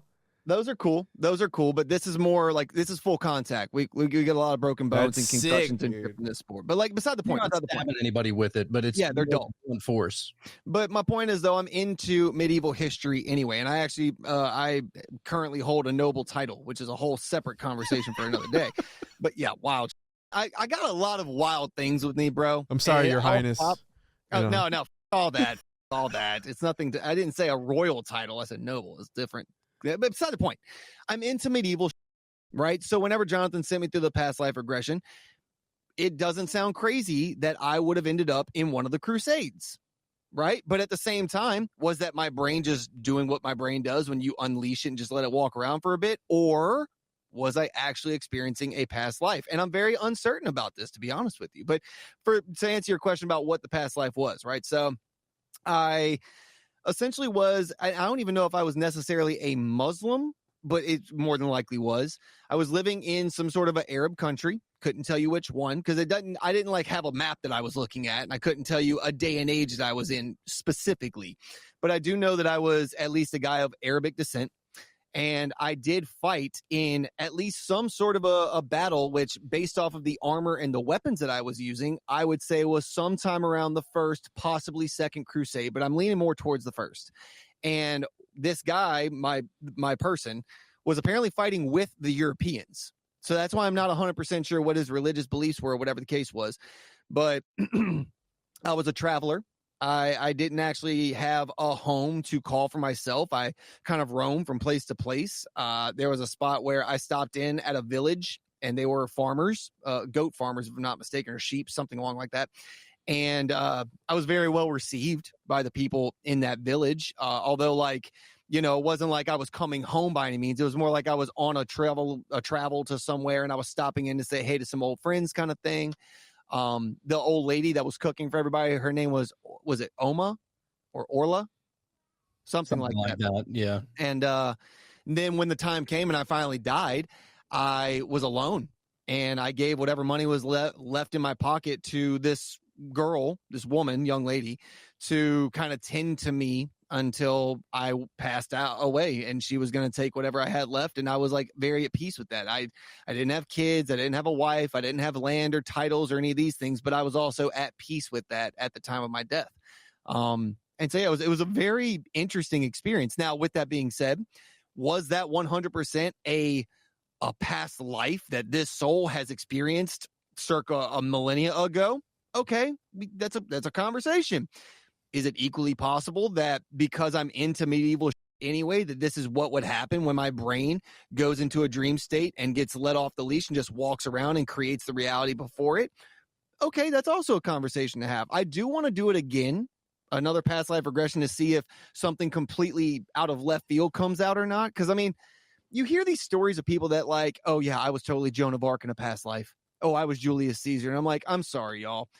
Every single person on earth was not some person of note from a past life. It's very possible you were a Chinese farm girl that died of typhoid fever or something. You know what I mean? Like, it's not every one of them. These are glorious, but like, I wasn't some lord, you know what I mean, who like I could look up in history and all this. I had a pretty quote unquote normal-ish life for the day and age that I went back to. So it was interesting. But I will say that, I've done probably close to 250 past life regressions, like administered them. And nobody that I can remember was ever anybody that you would know. Like most of the time it's, what Dolores Cannon, this is who I really learned it all from, or, her work. She would call them like normal, like digging potatoes lives. And you could have just been a potato farmer and every day is just about the same as the next. And, but then you get some weird ones where you're like, some kind of watcher, or you're some kind of energy, or maybe you are some kind of different being on another world or something like that. As a matter of fact, just last night I hypnotized somebody for the show, and she was a fractal being. So try and come up with questions for that. It was pretty difficult, but I mean, crazy can go on in here, and you are unleashing the mind. And that's the thing, whenever you allow yourself to get to that theta state of, it's basically like, all right, here's an example. Whenever you go to sleep at night, have you ever started dreaming before you fell asleep, Juan? Yes. That's where we're trying to go. And so you can experience wild in your dreams. I think about that all the time. Like, and this is why it's important to, go to sleep with, like positive things on your minds, because if you go to sleep all angry or depressed or anxious or anything like that, that's pretty much like how a lot of nightmares happen. So you want to make sure you're going to sleep happy, but the idea that he was able to go and experience that past life, that specific past life, with his interest in real life, in regards to the night fighting, and this is where it starts to get a little weird, because it's not necessarily chicken or the egg. It's more like chicken or the egg or the egg or the chicken at that point. So let me just take you down this rabbit hole. All right, so let's assume, let's play a little game here. Is it possible that because he had the past life where he was a knight is the reason why he loves all the knight in this reality? Yes.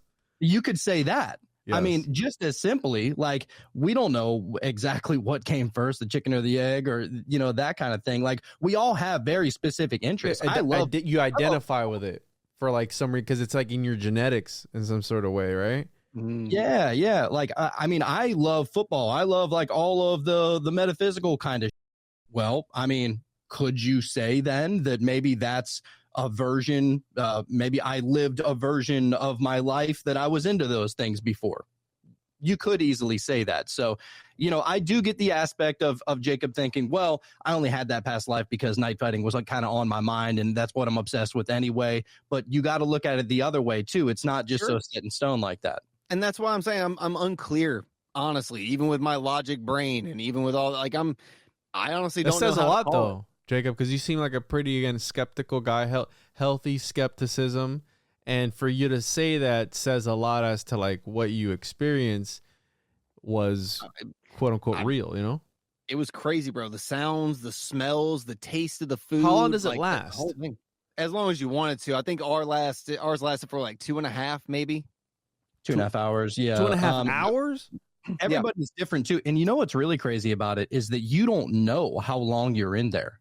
Just the same as like, you could have a whole life happen in a dream that you're taking a nap on your couch for 15 minutes. Yep. It's the same thing in this realm to where, you know, you'll go through the entire life. I take you through the death process. You get to see what it's like. You know, the moment that you die, like, are you able to look down at your body? Where do you go whenever you die? Are you met by any kind of entities or beings whenever you die? And then I, you know, like get to ask the higher self certain questions, which is pretty crazy. I think that's going on there, but there's a lot of wild that goes on in these, but it is so fascinating trying to figure out where all of this information is coming from.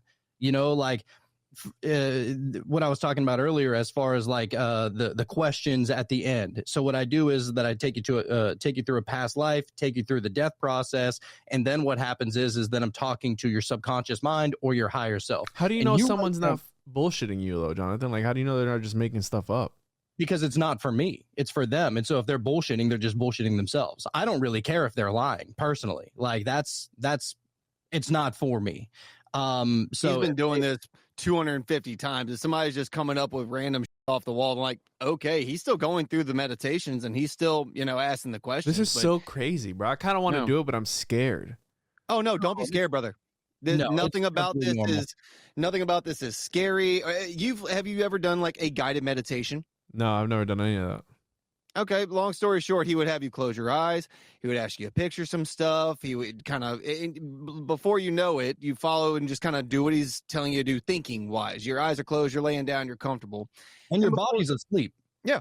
Your body, and for the record, it's not like you feel like you've left your body. You're very present. Like you're cool. If something was to come up and slap you, like you would respond accordingly. Like it's not like you're in a, you know, you're transcending these things. You're very aware of what's up, but you're more or less just describing what you're seeing and explaining the situation. And he's not trying to tell you, you know, what you're seeing. Yeah. He's asking you what you're seeing. You're just answering with what you're hearing, where you are, like what's around you, this type of whatever it is that you're experiencing. I'm just asking questions. And the worst thing that, you know, a past life regression practitioner can do is lead you and suggest certain things.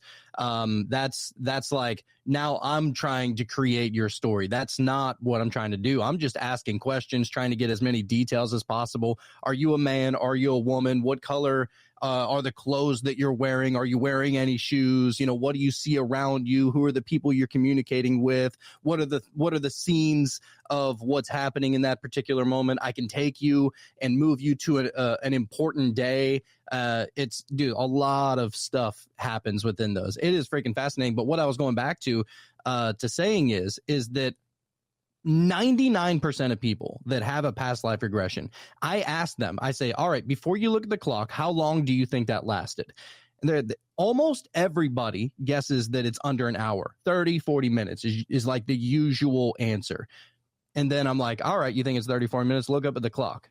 And it's always an hour has gone by, 2 hours have gone by, 3 hours have gone by.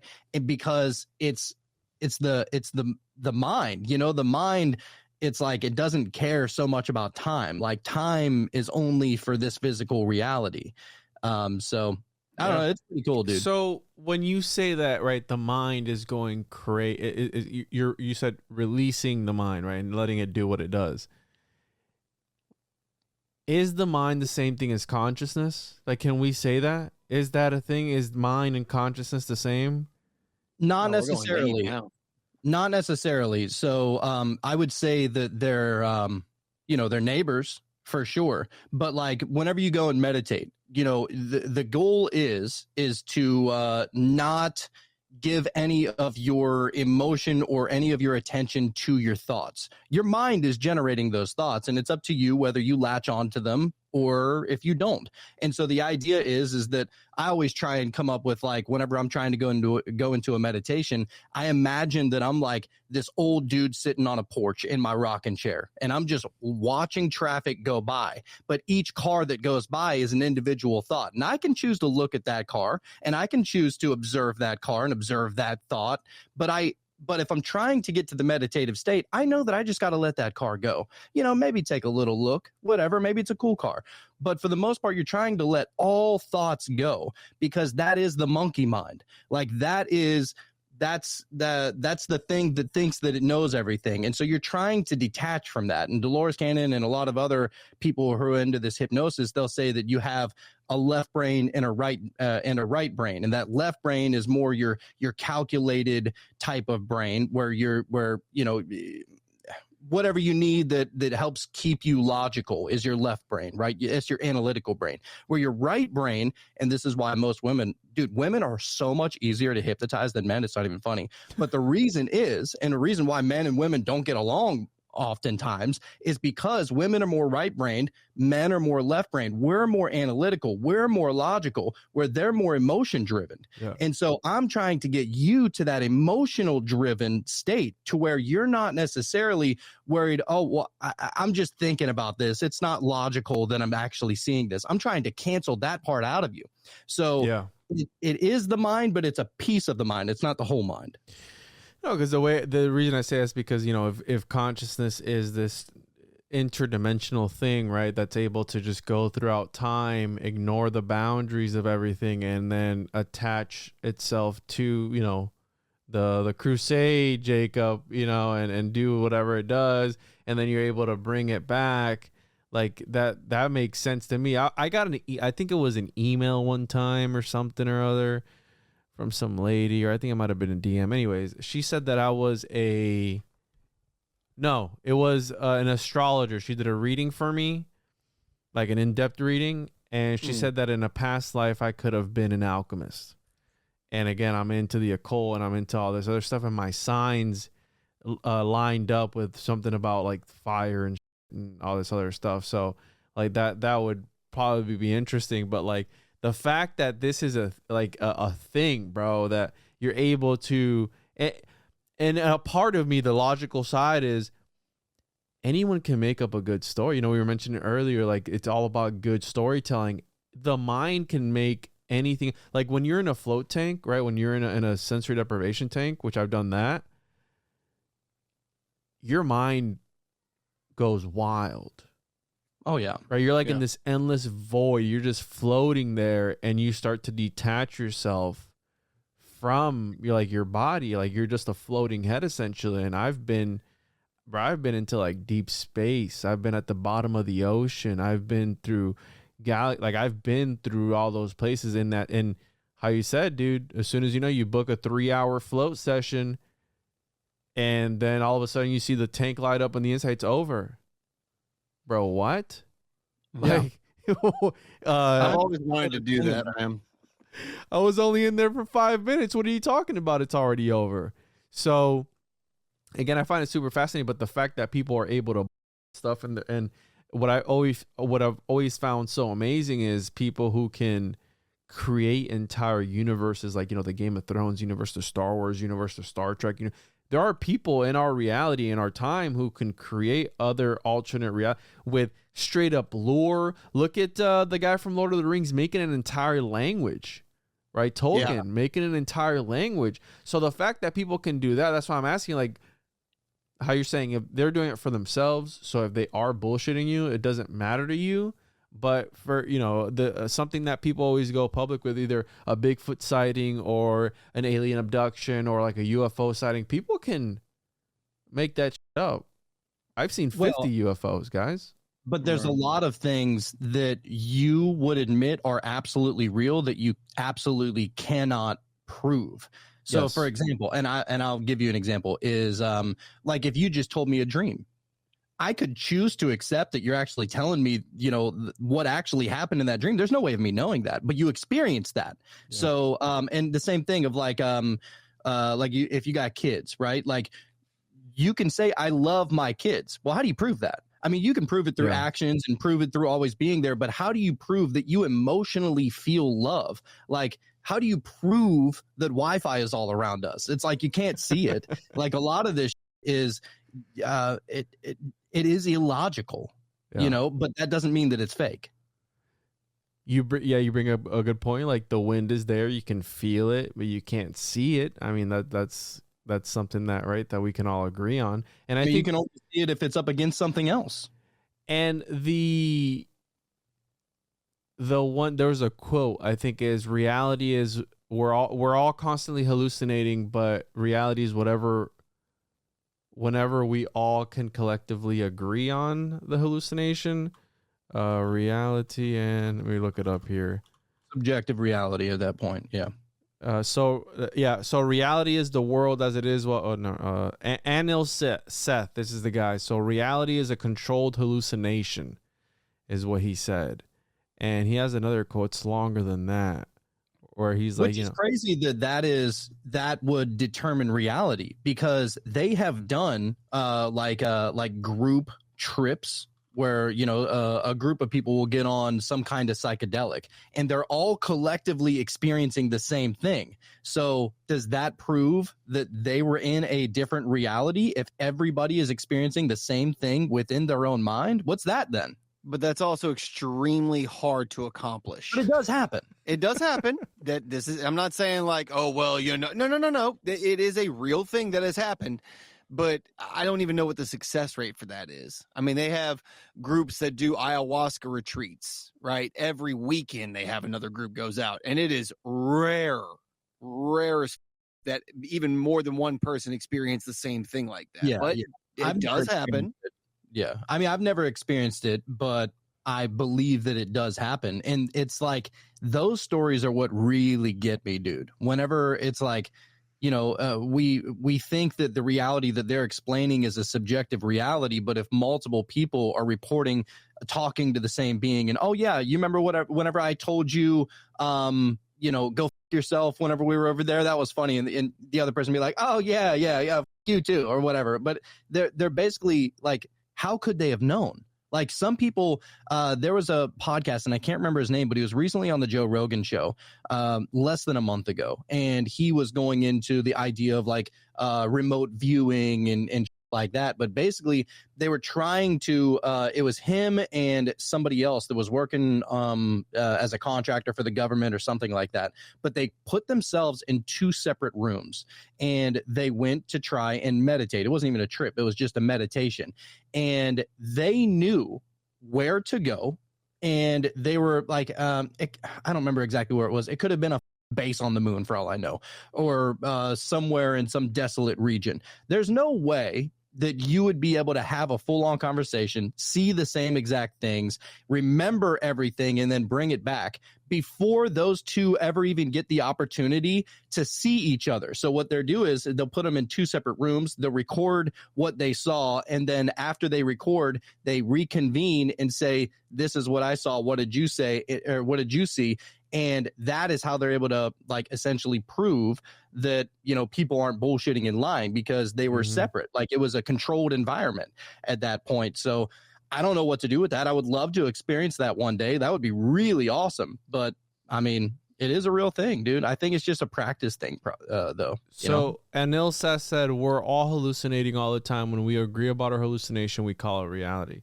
And I've heard stories like what you guys are talking about. I had a friend of mine who did an ayahuasca retreat in somewhere in South America, or I don't remember where. And I'm going to take as one does. Yeah. As one does. And I'm going to take his word for what he told me. But he said that when they would be in the group after, there was a girl that mentioned something about like, pretty much she was alluding that she was going to be abducted, right, by these entities. Like, and she described them. And there was another person in the group that was like, man, I hated those things. They kept trying to get me. They kept trying to take me as well. And one of the girls had experienced being taken by what, again, she had described. And then the other person had to kind of agree, like, I saw them and they were trying to they didn't get to her. But again, this sort of shared hallucination, is it like, again, do these substances, because I was upset, bro. Like, look at this Rogan shirt. Like, I was obsessed with psychedelics when I first started like podcasting, because it's one of those things that it's so amazing how you can hypnotize people and take them through these past life regression. So amazing that you can take this thing that grows from the ground, or even right DMT, that is something that you could prepare yourself with, like regular household items and things, right? And you take that and you blast off into this other thing, or what you're perceiving as is another place. Like, that concept to me led me to grow my own psilocybin, like study mycology and do all this other stuff. And then when I finally took it, I saw demons. It was the craziest thing. And I took it at the peak of 2020. And it's funny because I was trying to find, I had so my keyboard, I had 7 fingers, by the way, like when I was like tripping my balls off. I was playing World of Warcraft as it was coming up, right? Like I ate a peanut butter sandwich with honey and the dried mushrooms in it. And I was playing World of Warcraft with my friends. We were like on Discord or something. And when it started to kick in, like the visuals were like crazy, and I couldn't stop laughing. Like it got to the point where I was gonna throw up from like laughing so hard. Mm-hmm. And my friends already knew it had kicked in. They're like, "This dude's laughing his ass off." I'm like, "Bro, I'm having a great time." Until I wasn't, and the visuals just got way too like, World of Warcraft. We're running like dungeons, and there's like flame beings, and I'm like, I can't. So I got off, and I was trying to find. At one point when I logged off of World of Warcraft, I looked down. I kept seeing 6 fingers, not 7, 6 finger. I kept seeing an extra digit. Every time I looked down, I kept seeing an extra digit, and I like shake it off with my hand. I'm like, what the hell is going on? I looked at my keyboard, and my keyboard was like endless towards this way, endless towards that way, and the keys were like not a Nokian, but some sort of like Mandalorian. You ever seen like the writing in Mandalorian where it's like, it looked like that. This is the first time ever I had done anything like this, right? My curiosity led me to like this point where here I was hiding the mushrooms from my wife in my closet, right? Growing them in this little grow bag and all this. And she found them at one point. She said, "What the hell are you doing?" I was like, "Hey, they're little, right? They're whatever." So then I had the whole setup, bro. I did the whole thing, and it led me to this point. And I'm trying to calm my mind because everything on the computer is screaming at me. Like I put on a Mars documentary, couldn't stand it. I put on all this. I put on Joe Rogan with Brian Callen. Oh yeah. Shit. Rogan had black eyes. He was a deep, like he had blacked out eyes. Like his eyes were black, and I'm watching them, and then when podcasts cut back and forth and like bop, bop, bop, bop, I couldn't keep up with like the cutting and the coming back and coming. I'm like, what? And they were speaking, but I couldn't understand what they were saying. And Brian Callen, when I saw him on the screen in this very seat that I'm sitting in, he looked like Baphomet. Like he had like the head of a donkey, like it was like this. And then he had 1, 2, like 3 set of eyes, black. And then I'd look away and I'd look back and it'd be Brian. Then he'd morph back into that demon. So I shut that off, dude. And the entire time I'm like, I'm having audio hallucinations too. I had earphones in, and my earphones felt like they were in my ears and in my head, like around my neck, like in my body, bro, where I had to take my headphones off. Right. So the only thing I could bear to watch was Our World on Netflix. I tried watching The Office. Demonic. Dwight, a demon. A demon, man. He was a demon. The whole cast, demonic. I was like, I'm turning this. The only thing I could bear to watch was Our World on Netflix, or Our Planet, or something like that.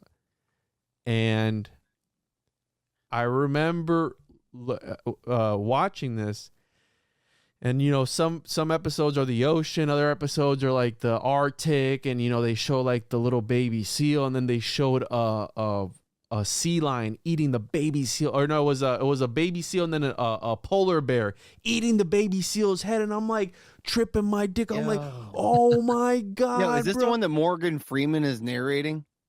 I think so. No, it was like if you're ever in a bad trip, the voice of Morgan Freeman would be the thing to calm you down. It was an English. I want to say it was an English guy. He had an act. I don't remember. I have to look it up. But I'm watching this, and I'm thinking, you're watching a nature documentary to calm down. Then you watch a polar bear murk a baby seal. Because that's like, the oh way my it God, starts, never mind. bro. That's the way it started. It would start with like, oh, look at this beautiful ocean and this little baby penguin swimming around.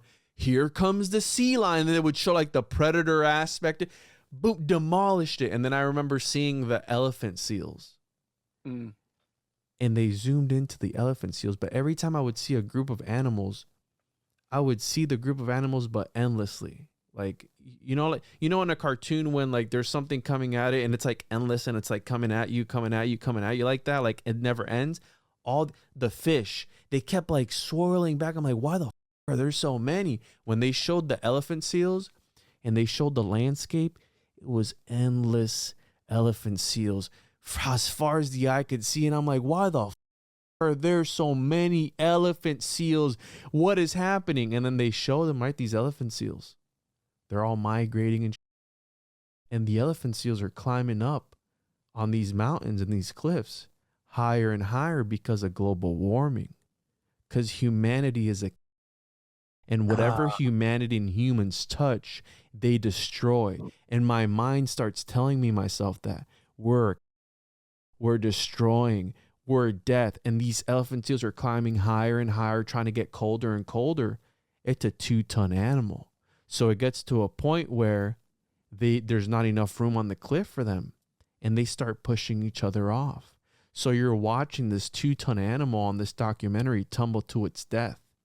Boom, hitting every rock down, blood out of its mouth, and I'm tripping my balls off, dude. I'm like, I start crying, bro. I was bawling. We're doing this to the elephant seals. Like, this is the craziest. Like, Cut to your wife walks in the room like, babe, what are you doing? No, dude, so the funny part, babe. the funny part was I went out to my living room and I have a fish tank. And I'm putting my hand on the glass and I'm like, why am I doing this to you? Like I have an arowana that's like huge because he's killed everybody in the tank, or he ate everyone.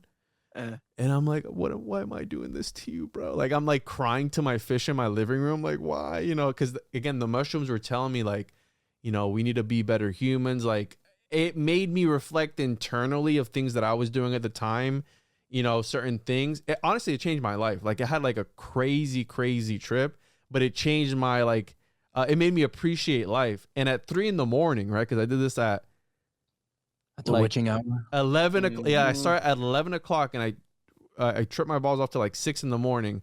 At 3 a.m, I had texted my wife, are you awake? Because I wanted a hug.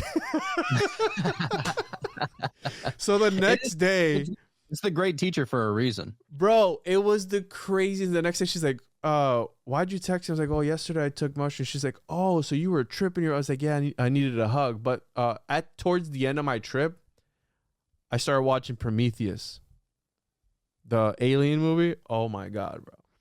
Like, it's the craziest thing. Like when I was coming down from the trip, I wasn't like peaking, but when I was peaking, it like came in these waves and I kept hearing like, I don't know. I want to say it was the universe, or I don't know what it was that was telling me like different aspects of my life that I needed to fix.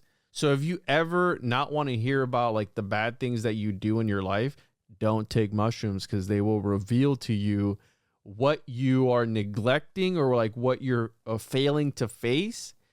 And that was the first and only time I've done mushrooms. And I have the utmost respect for the substance, for these little aliens essentially that grow, because again, they will show you things.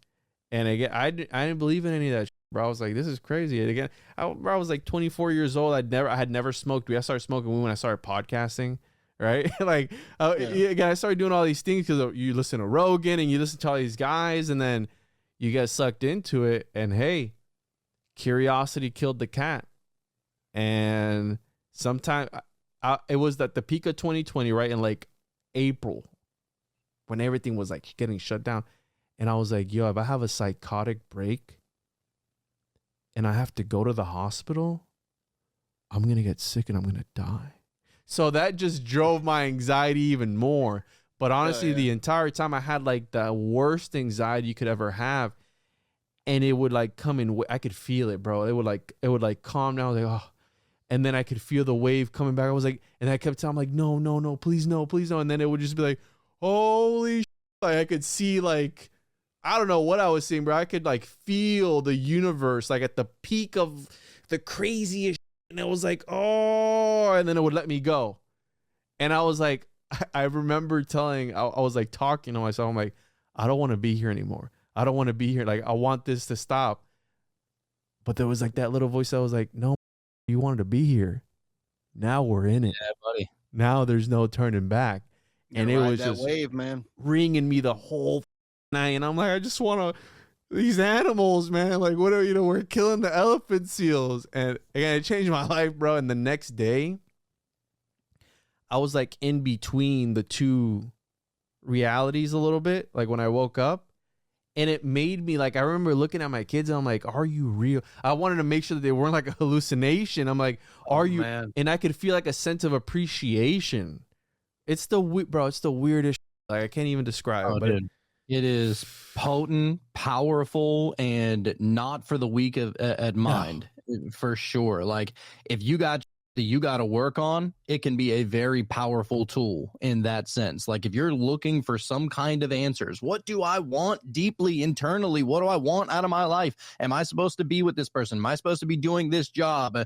Should I stop hanging around these friends or whatever, right? Like it'll show you, dude, and it'll show you in very, very graphic ways because your emotions will manifest. That's the craziest thing about, psychedelics is that whatever you're thinking, you almost see. And it almost feels like the mushrooms are trying to get you to see something specifically, but it's just because the mushrooms in your mind are so interwoven like DNA strands at that point, and so they're like feeding off of each other. And so, yeah, I mean, if you go into like any kind of psychedelic trip in a bad mood, bro, good luck in there. Like it is going to be horrific. You're going to learn a lot of shit about yourself in there. There's no doubt about that. And the same thing with like DMT and 4-ACO DMT and whatever. But like all of these different psychedelics, dude, they're magical. Like that's why they're magic mushrooms. Like you talked about like how basically it's like you said the curiosity killed the cat. Right. But it's like, but then that cat was reborn. It was almost like a little baptism. That's the way I felt too. Cause I had like an ego death with DMT at one time and it's nuts. It does change your life though. It did, dude. And I don't want to go back to that place, man. I'll be honest with you. People are like, oh, you just had a bad trip. Just do it again. Nope. Like you can have fun with that. Like, unless you're going to do it in a sort of controlled environment. Like I have a buddy of mine that lives in Jamaica and he does because it's good for rehab and stuff, right? Like it's a medicine, and he does guided trips where they give people, but there's somebody there taking it. I was alone, dude, in my room on a Friday night, at 11 o'clock at night, where I thought was fun. My friends were egging me on Discord, like, yeah, dude, take it. You're gonna be fine. And I wasn't. I mean, it depends on how much you're taking, if you're just trying to have, like, you're trying to see pretty colors and be put in a good giggly kind of mood, then, just take a cup, like a gram or, 2 grams or something like that. Like microdosing is how I stopped drinking. Yeah, it helps, man. Really? Yeah. I was bad off with alcohol for a good while there. And I wouldn't say I was like, a raging alcoholic or any of that stuff, but it was to a point to where it was affecting my day-to-day negatively. Right. And yeah. And so instead of coming home and cracking a beer, I would come home and take like 2 mushrooms, which for me, I have a very high tolerance as far as psychedelics goes. So, Narc. Yeah. Totally. Yeah, 2 was enough for me. And I would, see like the colors would get a little more vibrant, but I was still able to like handle like life, what was going on around me. I wasn't just like sitting there just zenned out looking at the wall. I was doing what I normally would do. Now, I wasn't like driving. I was responsible, you know what I mean? But I was still cooking dinner. I was still doing whatever I was doing. And it caught me to quit drinking because when you drink with that, it kills the psychedelic effects. Oh, wow. So like, why would I cut this short? You know what I mean? Yeah. And it would wear off by the time I was going to bed. Again, it was a microdose. So yeah, after you do that for about, 2 months, 3 months, whatever the case is, it's not like I just have this burning desire to go trip balls again. Although like I could if I wanted to. I don't have a desire to. And it also got it to where, because that's the thing, when you have somebody that is addicted to something, they constantly want more of it. And after 2 months of not having a sip of alcohol, I was like, I don't actually want alcohol. I don't even want to, I don't need it. I don't, it's not enjoyable like it once was when I was 20. You know what I mean? It definitely helped break the cycle. And then it's not like mushrooms were a thing where I felt like I just needed them too. When the time came and I realized that they had served their purpose, I just put them down. So. Yeah. Oh, yeah, dude. Yeah, they're freaking awesome, dude, but definitely not to be abused. Like that's something that, like, whenever I trip, I mean, at most, I'll trip like once every 4 months, but I'm not doing them back to back. And to be honest with you, like my first time tripping, I was like, oh my God, this is so awesome. And I experienced like some wild, right? And so I was like, oh, I want to go back there. I want to check it out. It was like a really good trip. And I felt like I garnered like a lot of knowledge and from it. And I tried going back there like 2 or 3 days later. You have to allow your system to like recuperate a little bit because it starts not being as potent after a while, and you could even double the dosage. You could even double the dosage, and it's like you're not necessarily going to get to where you were. It has to be like a once every so often kind of thing. Like I haven't tripped since the summer, and I'm good for the next couple of months at least. I haven't tripped since 2020, and I'm not going back, boys. The psychonaut life is not for me, and it's like. Yeah, I took 2.8 grams, and when I told my friend, I was like, that's a decently, for a first timer, that's a lot. That's a solid dose, yeah. Yeah, so he's like, yeah, you're lucky, some people wake up, naked in their room, crying on the floor, wrapped up in their blanket because they're just seeing some crazy shit. And it didn't get to that point for me, but definitely cried. I talked to my fish a lot. I cried over it. I apologized to him, because I had him in the fish tank. And it's wild, man. But that's hilarious. Experience wild in there, dude. I talked to Sekhmet, and I talked to your boy Ronnie Pontiac about it, and I didn't know it was Sekhmet, but basically like this cat being like a cat person. And he goes, "Oh yeah, that was Sekhmet." I was like, "What the?" Like, how did my mind know that? Hold on. Now this is the third different version of what that cat being was. Tell me what Sekhmet is. No, it's the same thing. No, I'm saying like we've heard somebody say it was this type of being. Then somebody else said, no, that's not. It's not a Lemurian. What was the other one they had said? It was a. I know what you're talking about. We've had people come on and say, oh no, the cat beings. Oh, that's totally this. What is Sekhmet? Sekhmet was basically this ancient Egyptian goddess, and her dad was one of the guys. I don't remember. I don't know all the characters in Egypt, but of Osiris or something like that. Sure.